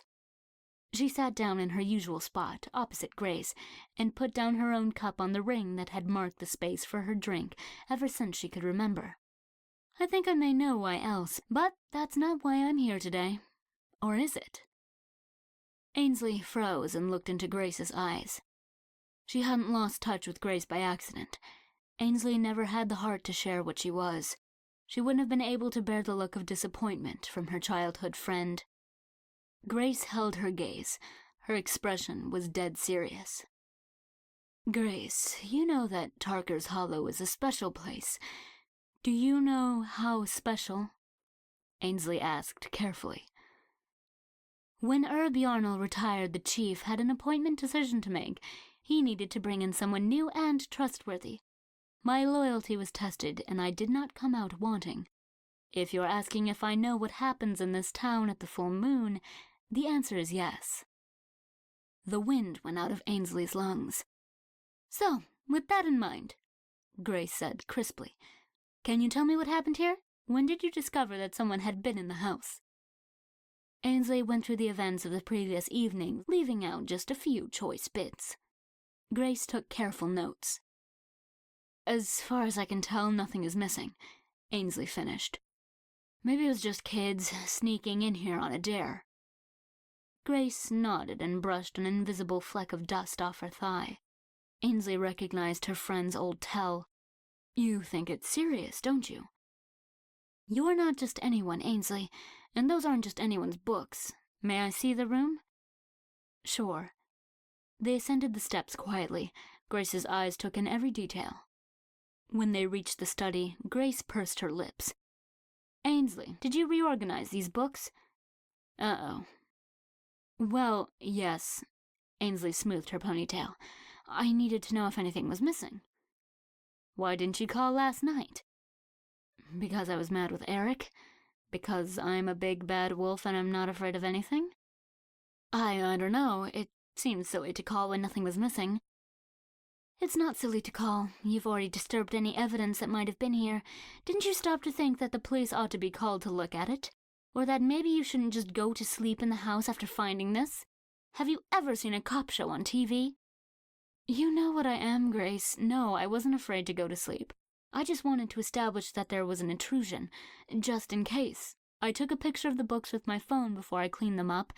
Do you want me to send it to you?" "Sure, it's better than nothing." Grace handed her a business card. "My email's on here." Ainsley took the card and slipped it in her pocket. They looked at each other awkwardly for a moment. "Is there anything else I should know?" Grace asked. "If your father had anything special in this room, or in the house, I need to know about it. Keep in mind I know how important he was, and that I have pledged to serve and protect this town, with all its secrets." "Grace, you probably know more about my father and his secrets than I do." "You left in a hurry, but you must have asked questions first." Ainsley shook her head ruefully. I didn't, and now I can't. The finality of it hit her again, and tears prickled her eyes. To her credit, Grace didn't try to hug her or comfort her. The young officer's presence was soothing. Ainsley could hear her heart beating and the smell of mint tea on Grace's breath and the musk of a single dog hair on her uniform pants. Labrador? No, German Shepherd. Grace hesitated for a moment, like she was trying to decide her course of action carefully. Maybe you can, Grace suggested softly. Ainsley's head snapped up. What? Tarker's Hollow is unusual even when there isn't a full moon, but I shouldn't really discuss it when I'm on duty. Let's just say I might know of a way you can ask your parents a few of those questions. Unless you can bring back the dead, I don't see how that's possible. Grace was silent. Grace, you can't mean, no, I can't bring back the dead, but sometimes I can open up a line of communication. Ainsley couldn't think of anything to say that wouldn't show her disbelief. Who would think that Grace Kwan Cortez would turn out to be a flake? Grace must have caught the look in her old friend's eyes. Ainsley, you turn into a giant wolf once a month. Are you really in a position to look at me like I'm on the cover of the National Enquirer? Fair enough. I'm sorry, Grace, it was just a long night. What exactly are you saying you can do? Why don't I come back when I'm off duty and we can talk about it? I don't know, Grace. I'm off all day tomorrow. You have my card. Text me. It would be good to catch up either way. Grace smiled her movie star smile, and Ainsley couldn't help smiling back. Chapter 9. Ainsley sighed. She had promised herself that she would spend just 10 minutes breezing through work email after Grace left, and then head out shopping. Nearly half an hour had passed, and she had just finished skimming the mountain of messages. It seemed that although her clients thought her stand-in, stupid Zach Grants, was great, they all wanted to check in with her on just one little thing. Ainsley prepared a quick spreadsheet with suggestions for damage control on the little things that really mattered and emailed it to her broker. Then she shut the laptop and plugged it in. As soon as she stood, she felt dizzy. It was 10 a.m. Had she really not even had breakfast yet? As she tried to remember, her cell phone rang. It was Julian. Again. She dismissed the call. Even though she knew the dream was just a dream, the whole thing was still creeping her out. She'd feel better after a meal, probably. Ainsley grabbed her bag, turned off the lights, and locked the doors. Surely she would smell any intruders. Her senses seemed to be heightened in Tarker's Hollow. Ainsley froze. Why hadn't she smelled an intruder? She closed her eyes and inhaled deeply through her nose. She smelled herself, Grace, Eric, and Cressida. There was a softer note of her parents, her younger self, the mailman, the plumber, the guy who serviced the heater, and the faculty and students who used to visit. There was nothing unexpected and recent. There had to be an explanation. Was it possible to hide your scent? Once again, she regretted not knowing more about being a wolf. Maybe she could ask Eric when he came tonight with his crew to help her finish moving things. Why did her heart skip a beat thinking about having Eric back in her house? She glanced at her phone again and sighed at the time, then headed outside. Ainsley approached her dad's old Volvo wagon with caution. It had as much character as the house, she was sure. On the other hand, it was old as dirt. Her dad had been determined to drive it into the ground. It had almost 200,000 miles on it, and he probably felt it was only halfway there. Once the air conditioning was on and the music was bumping, Ainsley began to feel better. She decided to run to the upscale mall half an hour away. She was sure there were shops in Tarker's Hollow she ought to patronize, but sometimes a girl just wanted some anonymity and designer clothes. After an almond croissant and a hazelnut coffee, Ainsley felt energized enough to shop. Her heels slapped the marble floors with a purpose as she skirted the leisurely women standing aimlessly through the mall. Ainsley's curvy body often made shopping a challenge in the high-end shops in Manhattan. Sometimes she wondered if the whole city were made up of starving ballerinas. She didn't think of shopping as enjoyable, but as a challenge to tackle. However, Philadelphia's storied love of soft pretzels and cheesesteaks perhaps influenced the size choices of shops. It turned out that there was plenty to choose from, over a size 2. Nordstrom was her usual fare for work suits, but somehow nothing seemed quite right. As she headed toward Neiman Marcus, the quirky little cotton dresses with swirly skirts and a boutique window caught Ainsley's eye, so she stopped in. The vibrant colors were almost overwhelming. Manhattanites dressed in a predictable wash of grays and blacks, with the occasional blood-red scarf or power tie. These dresses, on the other hand, were a feast of greens and yellows and cerulean blues. Ainsley paused in front of a dress so pink it made her think of a child's drawing of a birthday cake. "Looking for something special?" the shop girl said, viewing Ainsley's choice in an admiring way. "Well, I usually dress either for business or for cleaning the house. I've got a little time off, and it seems that I have nothing in between," Ainsley confided, enjoying the chance for little girl talk that didn't involve anything supernatural. "I'm Jamie," she said, "and I know just what you're looking for. Go grab a changing room. I'll bring you a stack." Indeed, they did have just what Ainsley wanted, and even something she hadn't known she wanted. And, somehow, Jamie had known Ainsley's measurements without asking or using a tape. Everything she brought fit like a glove. Ainsley spent a relaxing hour draping herself in light fabrics and lush colors and enjoying the company of the straightforward salesgirl. "Well, I think you cleaned us out," Jamie laughed delightedly as she rang up 2 large bags of playful dresses. Ainsley smiled. It was nice to think that someone as dedicated to customer service as this young woman would be taking home a healthy commission for her hard work and good instincts. Before she left, Jamie suggested the best shops for shoes and which salespeople to ask for.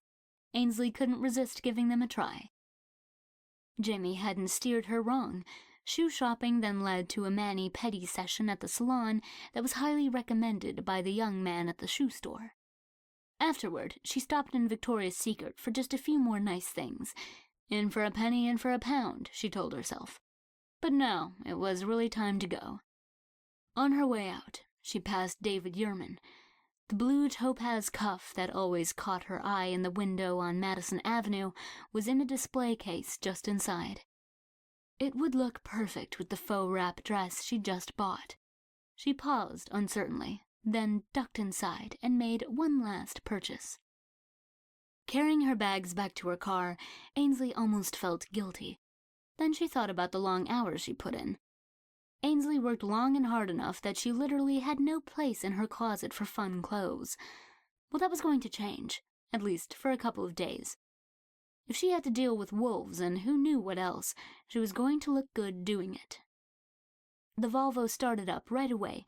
The radio played all the right songs, and the traffic was light. The trip back to Tarker's Hollow was the capper to a perfect morning. Ainsley hopped out of the car humming. As she carried her bags inside, the phone rang again. Julian. Chapter 10. No matter what he did, Eric could not get Ainsley Connor off his mind.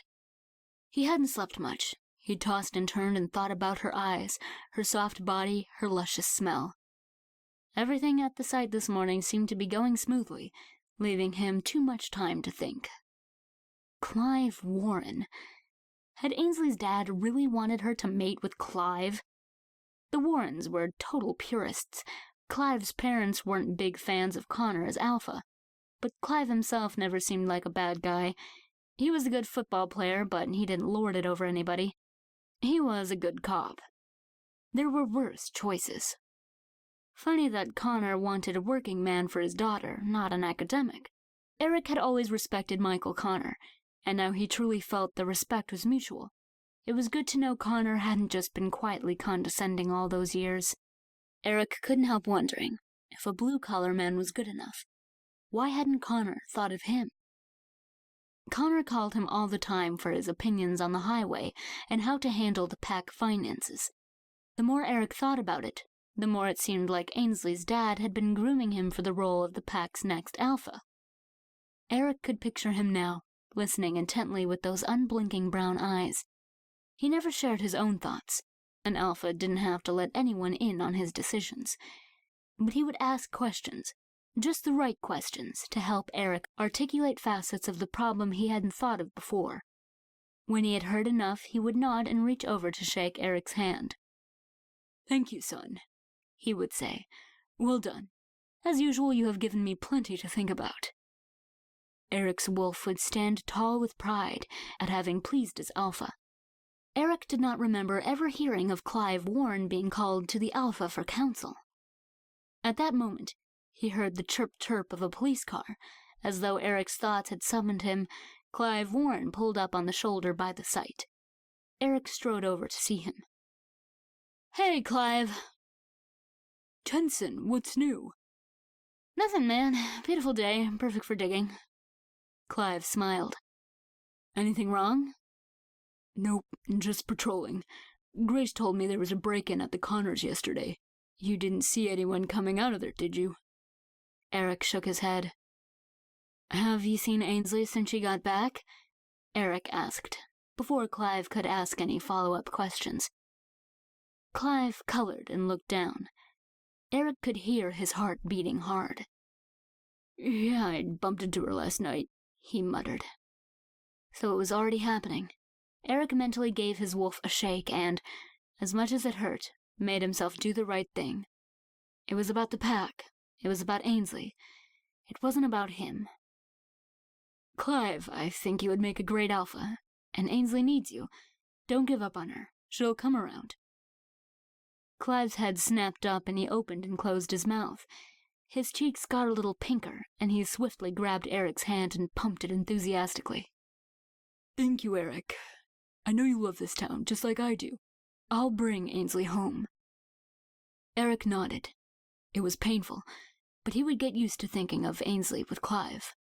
Wouldn't he?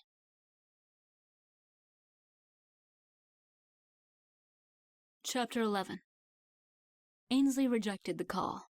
It wasn't that she was playing hard to get. It was just that the dream had thrown her off a bit. She would catch up with Julian tomorrow. She carefully unpacked each bag, hung the dresses in her girlhood closet next to a row of homemade Halloween costumes that no one had the heart to part with after all these years. Ainsley's mom had been handy with everything, from lawnmower repairs to needle and thread. Her Halloween costumes were always spectacular. God, she missed her parents. She always had, but when they weren't speaking, there was at least a tiny part of her that she knew couldn't stay mad forever. As she mused over the zombie Girl Scout costume that had been one of her favorites, complete with a box depicting brain-flavored cookies, she decided that maybe she would like to visit the college and take a look at her dad's office today. She would need to keep in touch with Carol for the key. But first, a snack. She had missed lunch. Sleeping in had thrown her off schedule. A search of the pantry yielded a can of Campbell's chicken noodle soup. She really needed to get to the co-op. Ainsley poured the soup in a cup, added half the recommended water, and heated in the microwave. She drank it slowly while she watched the neighbor kids through the window. They were chasing their deliriously happy chocolate lab with water pistols. The dog was trying to catch the water in her mouth. One little girl doubled over in delight, squealing, "He's trying to drink it!" as the dog leapt for a jolt of water and landed in the rhododendrons. Ainsley was suddenly aware that the mailman was walking down the sidewalk to her house, though she couldn't see him. He would arrive at the front door in 3, 2, 1, clink. The mailbox snapped shut. Her senses were really heightening here. Usually the moon was full before she got waves of sensory info without trying. It must be something about the town. Or maybe it was the nearness of the other wolves. Ainsley walked to the mailbox. Across the street, Sadie Epstein Walker was weeding the flower beds and waved her gloved hand once. Ainsley waved back. The mail was mostly coupons, but there was a thick manila envelope, too. It had her name written on it. No postage mark or stamp. Someone must have dropped it in the mailbox earlier. Ainsley carried it back into the kitchen and bent the metal brad on the envelope to open the flap. A sheet of paper with the college letterhead greeted her. "It was a pleasure to see you last night, Ainsley. I know you're busy with the house, but I thought I'd stop by with the key to your father's office, just in case you have time. Please let me know if there is anything I can do to help you. Your friend, Carol Lotus." There was a phone number at the end. Ainsley upended the envelope, and a single brass key slid into her waiting palm. "Ask and ye shall receive." Funny that she hadn't noticed Carol's scent when she arrived back at the house. Maybe it was just that Carol had been here before over the years. Ainsley slipped into one of her new dresses and a pretty pair of slides and headed out on foot. Somehow, the heavy, humid air felt cool and light on her bare shoulders. The flats meant she had to walk more slowly than usual. It was a gorgeous day in spite of the heat. The flowers and trees were at the peak of their summer lushness. The town looked like a photoshopped postcard of upscale suburbia. By some miracle, she made it down Elm and across Yale without bumping into anyone. Soon the shade of the college woods embraced her, and her feet carried her down the familiar path as she mused about last night. Given the intimate evening she'd had with Julian, it was funny that her thoughts kept going back to Eric. She could see the shimmering heat around his powerful, naked form every time she closed her eyes. A thrill coursed through her as she imagined what it would be like to lose herself in the thrall of his alpha. If only it didn't mean giving up her life and dreams to literally be his bitch. She remembered how ready he was to start ordering her around. Why would her parents want her to marry him? Thank goodness she hadn't told him about that. Chapter 12. Ainsley rounded the corner to Scott Hall and pulled open the heavy wooden door. The second floor was up a tremendous flight of marble stairs. The auditorium ceiling was so high it made the upper story feel much higher than normal. By the time she got to the top, she was nearly breathless. Ainsley turned the brass key in the lock to her father's office and shut her eyes to take in the whoosh of leather and books that always came out of this room. When she opened them, she nearly screamed. All of her father's gorgeous volumes were spread across the floor. Papers were everywhere. The quarter-sawn oak roll-down desk had been forced open. The gaping opening revealed another mess of papers and books. Ainsley stood frozen in the doorway. It was too much. She took a breath and pulled Carol's note from her purse. With shaking hands, she entered Carol's number on her iPhone. "Hello?" the quavery voice said after the first ring. "Carol, it's me, Ainsley. Did you get my note?"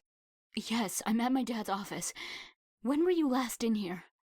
"The department has been in upheaval since we lost your father. I stop in there almost every day for one reason or another. Why?" "Were you in here today?" "Well, no, but I stopped in yesterday. Is something wrong, Ainsley?" "How did things look? Were they in order?" "Your father was a very neat man," Carol said. "Someone has been in here. It looks like a tornado went through. I don't even know what might be missing." "Oh, my word. I'll be right over, Ainsley. Don't move a muscle. I'm coming." Ainsley hung up and slid the phone back in her purse. She wanted nothing more than to sink into the leather Chesterfield, but after being scolded by Grace this morning, the last thing she wanted to do was touch anything. Instead, she walked back to the marble staircase, sat carefully on the top step and leaned against the wrought iron railing. She shut her eyes and inhaled deeply. It was no use. There had been so many people in and out of this hall and that office, she would never be able to track a single scent. There was the sound of footsteps on the stairs. Before Ainsley could stand, Clive Warren appeared at her feet. "Ainsley, are you all right?" he asked, a little too loudly. "I'm fine, Clive, I'm fine." He paused and knelt on a step below her, a look of obvious relief on his handsome face. She studied him calmly. His gigantic hands, one on the railing and one just below her, made her feet look tiny. His blue uniform pulled against his muscular chest. He was breathing heavily after his rushed trip up the staircase. and he was exuding a woodsy scent that, if not as delicious as Eric's, was certainly attractive. He searched her face. She smiled reassuringly at him. His returning smile was so pure and happy that the kernel of fear that had settled into the pit of her stomach dissolved. "Whoever it was is long gone. Did Carol call?" "Yes, I was patrolling campus. Every once in a while we get pranksters over here when the school's out of session. When Carol said you'd called, I rushed over." "Thank you, Clive. Maybe we can take a look inside. I didn't touch anything this time." "I'm just glad you're okay," he said gruffly. He was on his feet swiftly for a man of his size. Ainsley remembered again that he wasn't only a man. He reached for her and she allowed him to take her hand in his and lift her back to standing. His grip was warm and he pulled her up like she was light as a feather.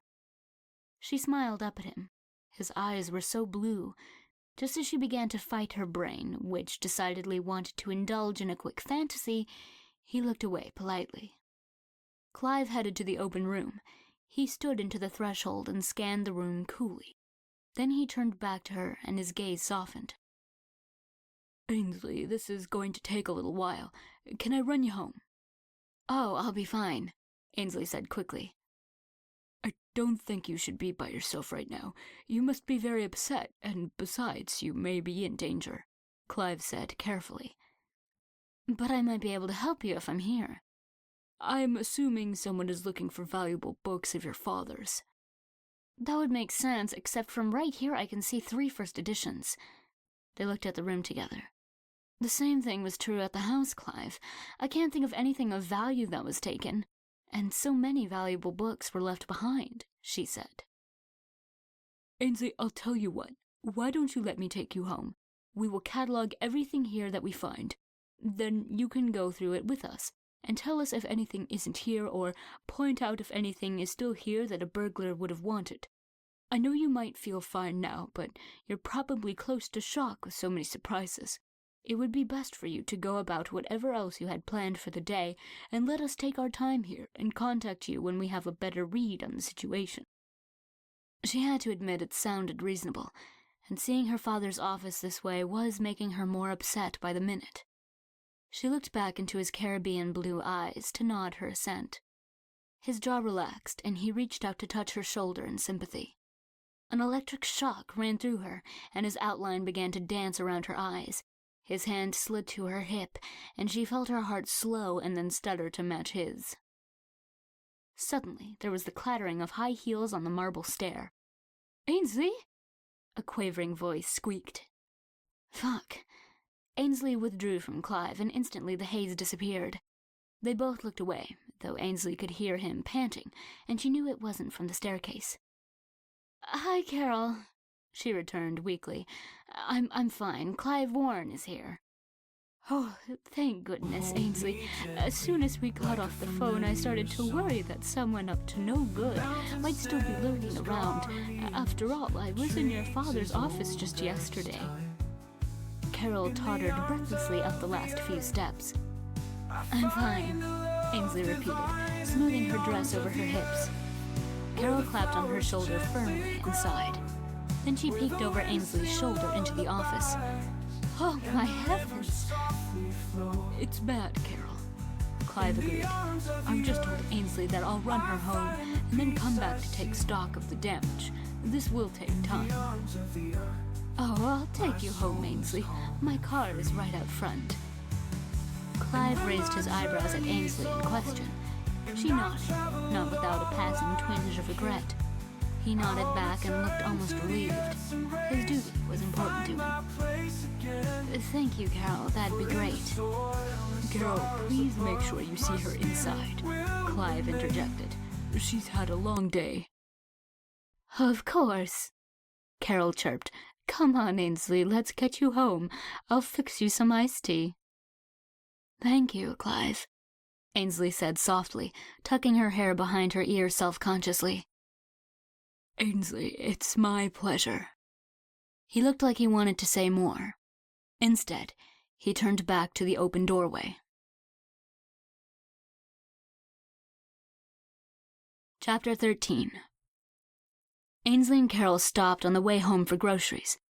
The co-op was in full swing, and Ainsley was grateful for the older woman's comforting presence.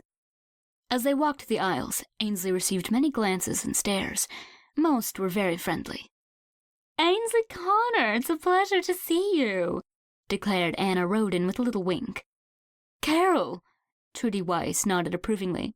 "Ainsley?" There were the less grandmotherly stares from the young men, too. Several of them gaped at Ainsley in open admiration. Ainsley smoothed her skirt and tucked her hair behind her ear. Carol gave her a sympathetic smile.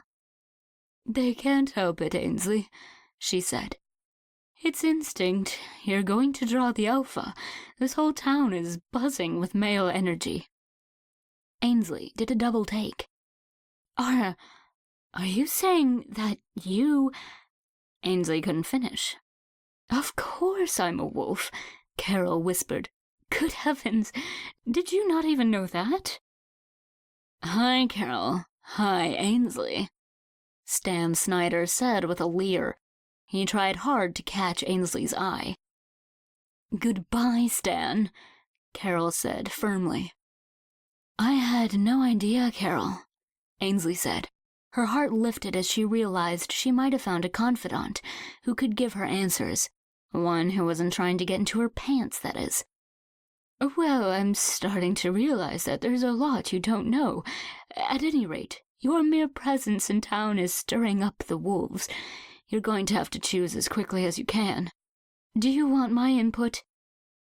I personally can't say enough good things about Eric Jensen. I know he's not as good-looking as Clive Warren, but he's smart, and everyone respects him." Wow, Ainsley didn't know what to say. "I know you still may have, wild oats to sow, dear," Carol said uncomfortably. "But I might suggest avoiding the human men. I don't think many people in town know that you spent time with Julie and Maggie yesterday, and I know you only did it because you miss your dad, but it would probably make the men crazy if they found out. We're a quiet town, but we can only take so much. I hope you don't think it's sexist. It's only because we need an alpha so much." She looked searchingly at Ainsley. "Carol, I'm only beginning to realize what a big deal it is for me to be here. But I need you to understand that I'm just here to pack up the house and get it sold so I can go back to New York. Whatever wolf issues there are, they will need to be worked out by the wolves. I'm not part of it." "I'm sorry you feel that way, Ainsley. I don't know what we ever did to disappoint you. I know we're not normal here, but you are one of us, and we love you, and our community is in danger. If you think we can work it out without you, you're wrong." "Carol, what would have happened if I died in an accident, too? You can't tell me that the town would be wrecked. There has to be something else." "Hello, Myrtle," Carol called. Myrtle Turner smiled shyly at Ainsley. "This probably isn't the best time to talk about it, Ainsley, but the short answer is that you didn't die, thank goodness, and no, there is no one else to take your place. Now, grab a cart, honey, there's no rush, and I'm sure you'll need your energy to clean out that big house." Ainsley tried to concentrate on shopping. Everything at the co-op these days seemed to be grass-fed, organic, and gluten-free, and the new building was cheerful and so well-lit. She remembered the days when the co-op was housed in a dark, fishy-smelling storefront next door. Some changes in this town were for the better. She remembered that Eric had said the pack owned the majority of the shares in the co-op, and she felt an odd little twinge of pride. Eric. All roads led to him. Ainsley was going to be face-to-face with him in just an hour, though she knew it did no good to befriend him if she wasn't going to stick around and be his mate. She couldn't help feeling a rush of excitement at the thought of seeing him again. As her heartbeat quickened, several young men turned to her. Could they have noticed? She could suddenly smell arousal thick in the air. There was a thunder of hearts beating in response to hers. The air was practically reverberating with it. Fuck. A young man with a co-op sweatshirt rounded the corner of the dairy cabinet and stopped just short of knocking her over. He stared into her open eyes with unveiled longing. Ainsley caught her breath and tried to slow her heart. The young man gained control of himself, barely. Can I help you find anything, miss? His pulse throbbed in his neck, and a bead of perspiration appeared between his forehead and the dark brown curls of his hair. She shook her head mutely. Carol took her arm and firmly marched her to the line. Was that because of me? Yes, and that is just going to get worse as the moon waxes. What were you thinking about? Nothing, just Eric. Ainsley blushed. Good girl. Carol smiled, but her lips were pressed together in concern. Chapter 14. By the time they got back to the house, it was nearly 5 o'clock. Ainsley thanked Carol and explained that Eric was coming to help move some furniture. That's wonderful, dear. It's just like him to want to help, and maybe it's a good way for you to get to know him. Carol, you've been so kind. It's my pleasure, Ainsley. Please let me know when I can stop in to check on you. After the niceties had been said, Ainsley had only a few minutes to run a brush through her hair and smooth on a touch of lip gloss. When the cuckoo clock announced the hour, she was back in the kitchen putting away groceries. The doorbell rang and she did her best not to run for the door. She opened it up to find 2 young men. They were clean-shaven but big, and both had their fair share of tattoos. They looked like extras in a prison movie. One of them removed his battered T-Wolves cap respectfully and stepped forward. My name's Jake. This is Joe, he said. Mr. Jensen sent us over. He said you had some furniture you needed moved. Oh, thank you so much for coming. Let me show you. Ainsley tried to control her disappointment. Had Eric really not come himself? Actually, it made perfect sense. She had kicked him to the curb so angrily last night. And besides, he had Cressida to spend his evenings with. She showed the men to the 3rd floor and indicated the items to be moved. They sent her back down to open doors for them. The men were strong and fast. A few trips later, and the 3rd floor was nearly empty. The final item to come down from the attic was an ancient walnut hope chest with a sulfur inlay design of howling wolves. Ainsley eyed it with appreciation. This was one piece of furniture she didn't remember from her childhood, even though it looked like it had been sitting upstairs forever. Please leave that in the study. Sure, Miss Connor. Ainsley ran her hand over the clasp that locked the lid down. There was probably a key somewhere in the house, but so far she hadn't uncovered it. Would you gentlemen happen to know how to jimmy one of these open if you don't have the key? I don't know if you can, ma'am, Joe said. That's an Amish chest. It's well built. Just smash the lock. I have a wrench in my truck. Hang on, Jake said. As soon as he was gone, Joe confided in her. Miss Connor, I don't think you should smash that lock. A chest with the sulfur inlay is rare and probably worth something. Most of them were made before the Civil War. I'd take it to an antiques dealer when you find the key. Thank you, Joe. I'm sure you're right. My aunt had one like that. She took it to Goodwill, and then we saw something like it on Antiques Roadshow. She still talks about it. Jake returned, and shrugged when she told him she'd changed her mind. How much do I owe you? She asked. We're taken care of, Miss Connor, Jake replied. Mr. Jensen gave us an hour of overtime, Joe added. Oh, well, thank you very much for your help. Ainsley tried hard not to think about generous Mr. Jensen too much. Who knew if these young men were wolves? The last thing she wanted was any extra attention from them. She sent them each out with a cold bottle of Coke. As they hopped into a pickup truck out front, a little green MG pulled into the driveway. Who could that be? Julian hopped out and smiled at her. He looked like a Banana Republic model. His snowy white dress shirt was unbuttoned at the top to reveal a few inches of his smooth, tan chest. He removed his sunglasses, and she could see the sexy little creases under his eyes. She couldn't help smiling back. He gestured for her to wait a moment, and he grabbed a reusable canvas bag from the passenger seat. He strode up to her at a leisurely pace. Miss Connor, I understand you had a lot to accomplish today, but there is no reason to be antisocial. His mouth quirked up in that knowing half-smile, and she knew that she would let him in. But she stalled for time anyway, fixing him with a cool gaze. "I'm new in town, Ainsley," Julian said in a low, teasing voice that was full of promise. "You won't abandon me to that lonely cottage, will you?" "Depends on what's in the bag," she teased with a straight face. "So pert, Miss Connor. Lucky for you, I've got just the thing to melt your defenses. A homemade hummus and pita tray, fresh from Caspian, and a bottle of Shiraz." Nice. That was a soft spot. Tarker's Hollow Mediterranean restaurant, Caspian, had fantastic fresh food, and she hadn't had a glass of wine in a long time. He smiled that enigmatic smile again, and she broke and smiled back. He reached out and slowly tucked her hair behind her ear.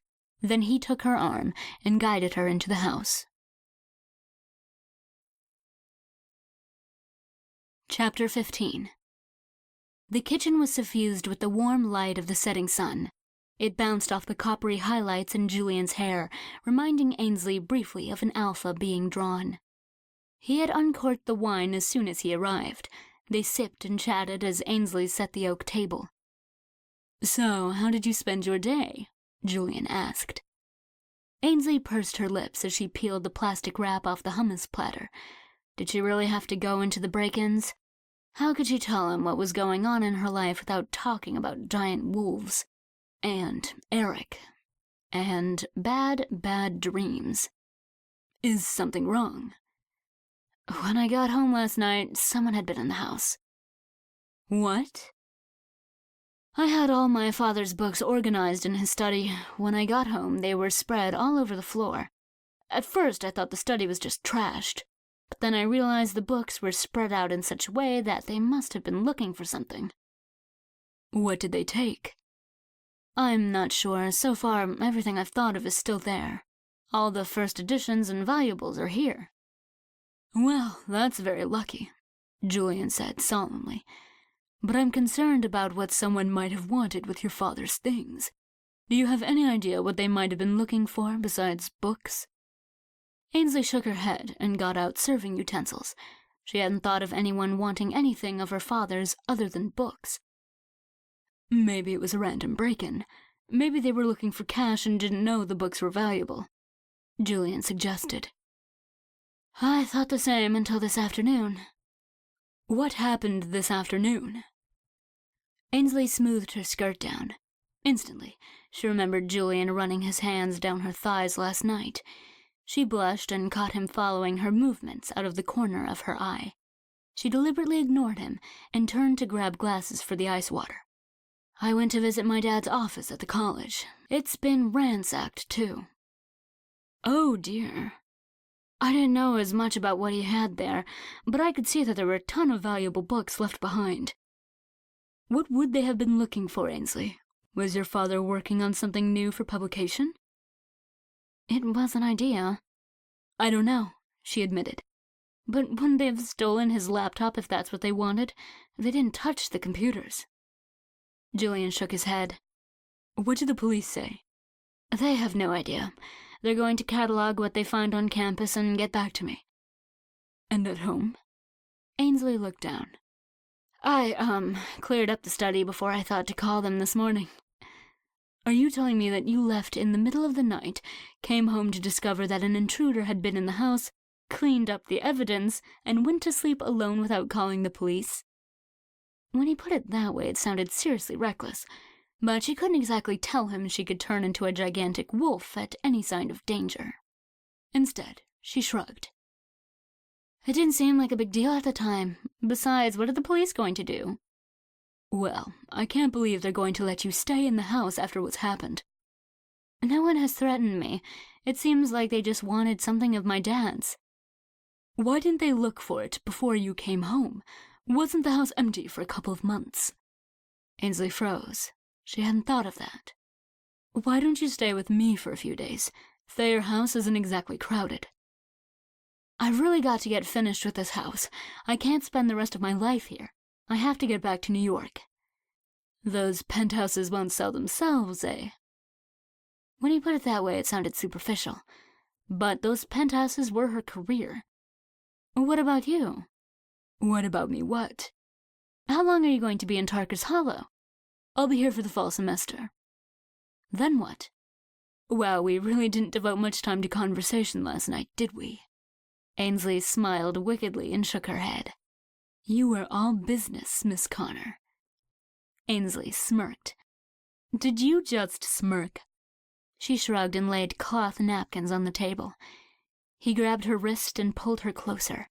She thought about resisting, but the wine was making her lazy, and besides, she was curious to see what would happen next. Why are you so obedient in the bedroom and so saucy outside of it? He whispered in her ear, tickling her neck with his warm breath. I'm sure I don't know what you mean, she said lightly, pulling her wrist out of his grip and sliding into her seat at the table. Impudent American girl, he declared with a smile. Hungry, too, she replied, piling her plate with cucumbers, olives, and a stack of warm pita wedges. And what do you mean, American? I'm from England. Where's your sexy accent? Seems pretentious to hold on to it when I've lived here for so long. I'll tell you what, Julian said as he topped off her wine glass. You can eat, and I will fill you in on the minor details, so that our fuck tonight doesn't have to be so goddamned anonymous. Ainsley tried to be annoyed at his presumptuousness, but couldn't. Instead, she smiled at him, popped an olive in her mouth, and gave him a queenly gesture to proceed. I grew up in rural England, he began. My mother was a seamstress. My father owned a small farm that had belonged to his sister. We had a happy life until a lady moved next door. She was a widow. Ainsley looked up. Oh shit, this is going to be a my parents got a divorce and I'll be forever traumatized story. What a shame that everything Generation X and younger had one. She prepared herself for a whiny evening. Her name was Eugenie. She was lovely. Long black hair, soft white skin, just like yours, Ainsley, and a smile that would make your stomach do flips. He paused to dunk a baby carrot stick in hummus and offered to feed it to her. She accepted and let her lips graze his fingers as she sucked the carrot out of his hand. I was only 12, but I would have done anything to earn one of her smiles, and I had plenty of opportunities. My mother felt dreadfully sorry for her and would send me over to do every kind of menial task. Okay, right. Ainsley adjusted her expectations. It was going to be one of those braggy, I had sex when I was 12 because ladies can't resist me stories. One day I was there to trim her hedge. I heard a small sound inside her cottage.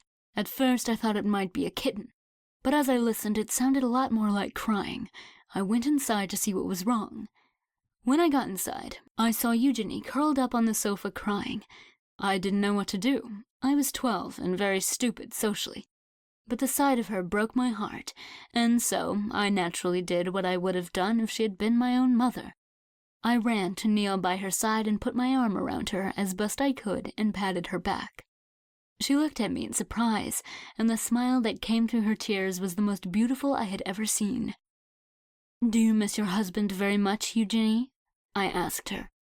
Oh, my friend, she said kindly. I do, but I'm not crying for him. Then why are you crying? I asked. She lifted her hand, and in it was a little book. The Cherry Orchard.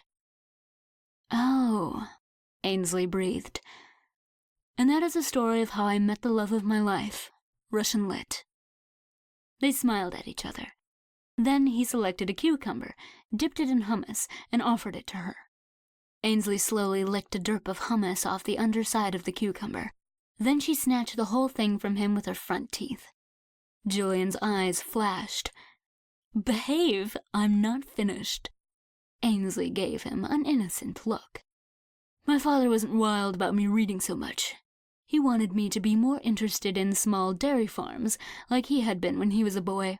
And my mother realized how attractive the widow was and stopped sending me to Eugenie for errands. But it was too late. He paused and pulled a triangle of pita across the bowl of hummus. It left a wake behind it like a little sailboat. He ate it, sipped his wine, and continued. I was hooked, and I couldn't stop. We read them all together. Tolstoy, Dostoevsky, Chekhov. They broke our hearts. They made us laugh. They seemed somehow familiar to us in our lonely country life. I ignored my parents and my chores, and spent all the time I could with Eugenie. I would sit on the floor by her sofa and read to her. Sometimes she would read to me and carelessly run her fingers through my hair while she did. Ainsley leaned forward a bit. Maybe this was the part where the story would turn in one direction or the other. I ended up at university for Russian Lit and never looked back. Ultimately, it led me here. What about your parents? Have they forgiven you? They died a long time ago. But yes, they wanted me to be happy. And Eugenie, what happened to her? Did you ever... Ainsley couldn't finish. Stop with your endless questions, woman. I'm hungry. Ainsley realized he must have decided not to tell her the whole story. It actually made her curious, even though she was pretty sure she knew where he was going with it. She decided the best way to get at it was to back off and to get it from another angle, another time. Instead, she swept a baby carrot through the hummus and fed it to him. He took it and licked her fingers. The unexpected tickling contact made her giggle. I love that sound, Julian said simply, looking into her eyes. Ainsley felt almost uncomfortable under the sincerity of his gaze. She liked him a lot, she really did. He was everything she dreamed of. What was holding her back? Maybe it was just the strain of so much happening at once. She dismissed her doubts and returned his intense gaze with a shy smile. He rewarded her with a smile so warm she felt it in her belly. The smile lines at the corner of his eyes were so sexy. He must be in his mid-30s at least. How old was he? And how much wine has she had?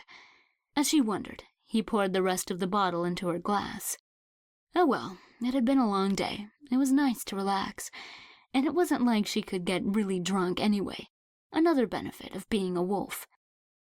She swirled the wine in her glass and took another sip.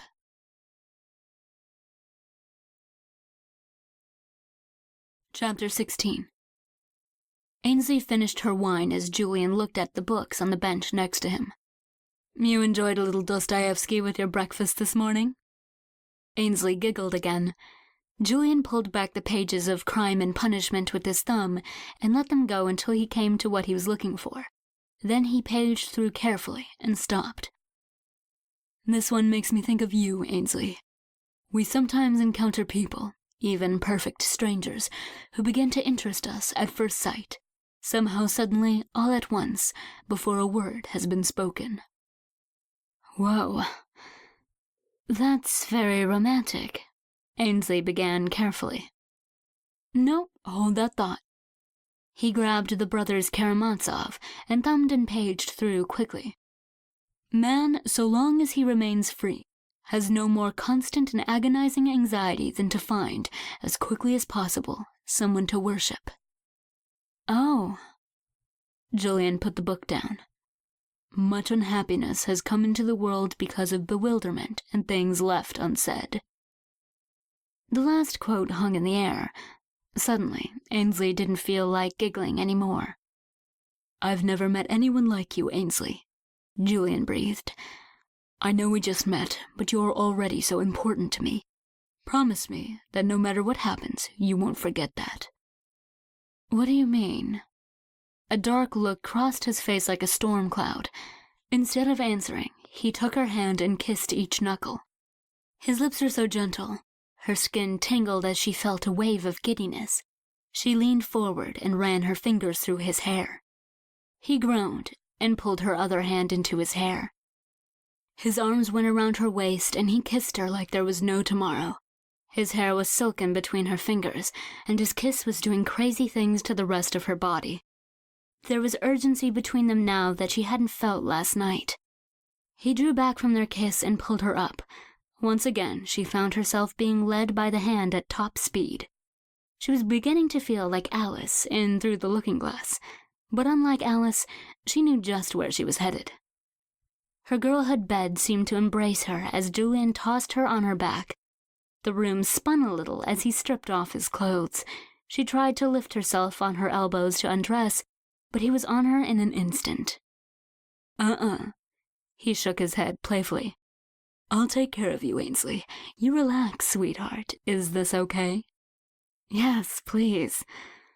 He smiled and lifted her up enough to unzip her new dress. It slid down her shoulders. He lowered her and lifted her hips to slide the dress off. The evening air felt cool on her skin, and she could feel her nipples stiffen and push against the lacy cups of her bra. Julian sat back on his heels and took her in. He looked like a hungry man looking at a feast. Ainsley. She reached for him and he fell on her, kissing her cheeks, her neck, the tops of her breasts. In a moment, he had peeled off her bra and panties, and she was as naked as he was. Her whole body felt like it was floating on a wave of delicate pleasure. She was almost overwhelmed. She caught her fingers in his hair again.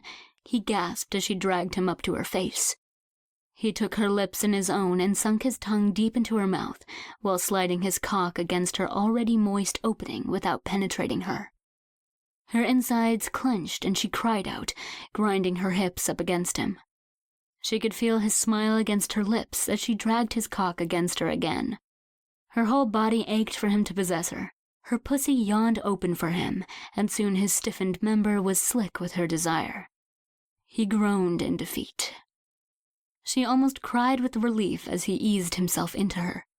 He cradled her face in his hands, and his blue eyes held her as he found his way home. The pleasure of their joining was almost eclipsed by the intensity of his gaze. He looked happy and sad at the same time. Ainsley felt a tug at her heart, though whether it was love or compassion, she couldn't say.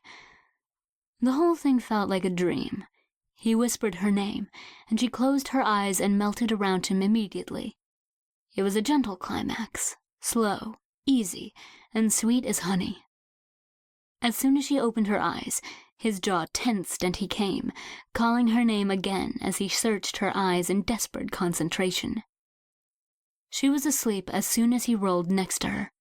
Her last memory was of his arms cradling her as she drifted off. Chapter 17. Ainsley awoke in a haze. Light bled through the shears in her room. Her head was pounding. Something happened last night. What was it? Julian. Ainsley lay back and stretched. She could feel to either side of the double bed, but he wasn't in there with her. Her first thought was that maybe he had been the one to sneak home this time, but she could sense him somewhere in the house. She sat up again and swung her feet to the floor, then had to stop and steady herself. She was lightheaded. How much wine had she drunk? Her wolf's chemistry normally metabolized alcohol almost as fast as she could drink it. Suddenly, her wolf was alive inside her like she had called it. Before she could think, she was crouched low to the floor. Soundlessly, she slunk to the door and into the hallway. She threw her head back and inhaled deeply. He was close. She closed her eyes and listened. His heart pounded away at a dull pace down the hall into her father's study.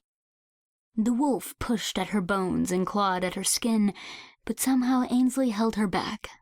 She padded softly down the hallway, unsure of why she was sneaking around her own house, but knowing in her core that it was necessary. A ghastly blue light was coming out of the doorway of the study. Ainsley thought of the electric blue glow of Julian's eyes in her dream. Her wolf shuddered and her scalp prickled in sympathy. Still, she crept forward. She could see Julian's frame silhouetted in the azure glow. He was whispering something. She let go enough to let her wolf hear him. He repeated a phrase, not English. Invenies quod perierat. A glowing blue arrow floated in front of him, spinning lazily inside a circle. Her wolf sensed a great wrongness. It pulled her straight into the room. She crouched for cover and slid backward to avoid knocking over a stack of books. Her hips slammed into the chest from the third floor with a resounding thud. No. The strange thing in the air swung almost to point at her. It looked like a compass settling on north. Julian spun and stared. You? Ainsley didn't stop to think about how he had betrayed her. She didn't think about the thousands of hours of acute agony over a lifetime of resisting her wolf at every full moon. She didn't think about her parents or past. She let the burden of thought and control fall to her feet and shatter into a million pieces. The wolf nudged her consciousness, offering, urging. Ainsley assented. Take me. Take over. Do what you were made to do. Her body was in rapture of anticipation. Every cell tingled and began to rearrange. She was going to shift. And she was going to kill Julian.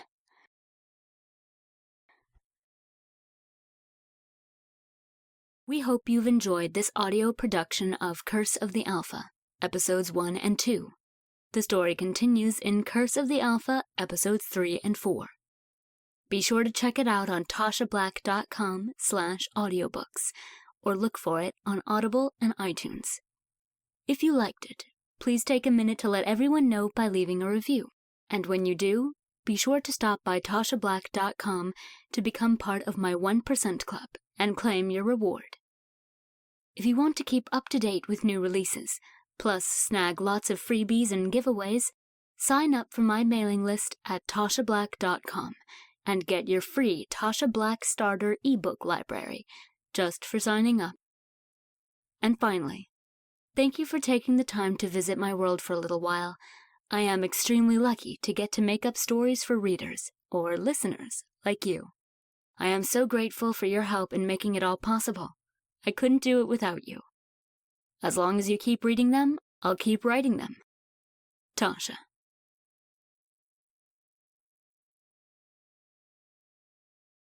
This has been Curse of the Alpha, Episodes 1 and 2, a Tarker's Hollow serial. Written by Tasha Black. Narrated by Addison Spear. Copyright 2014 by 13th Story Press. Production copyright 2015 by 13th Story Press.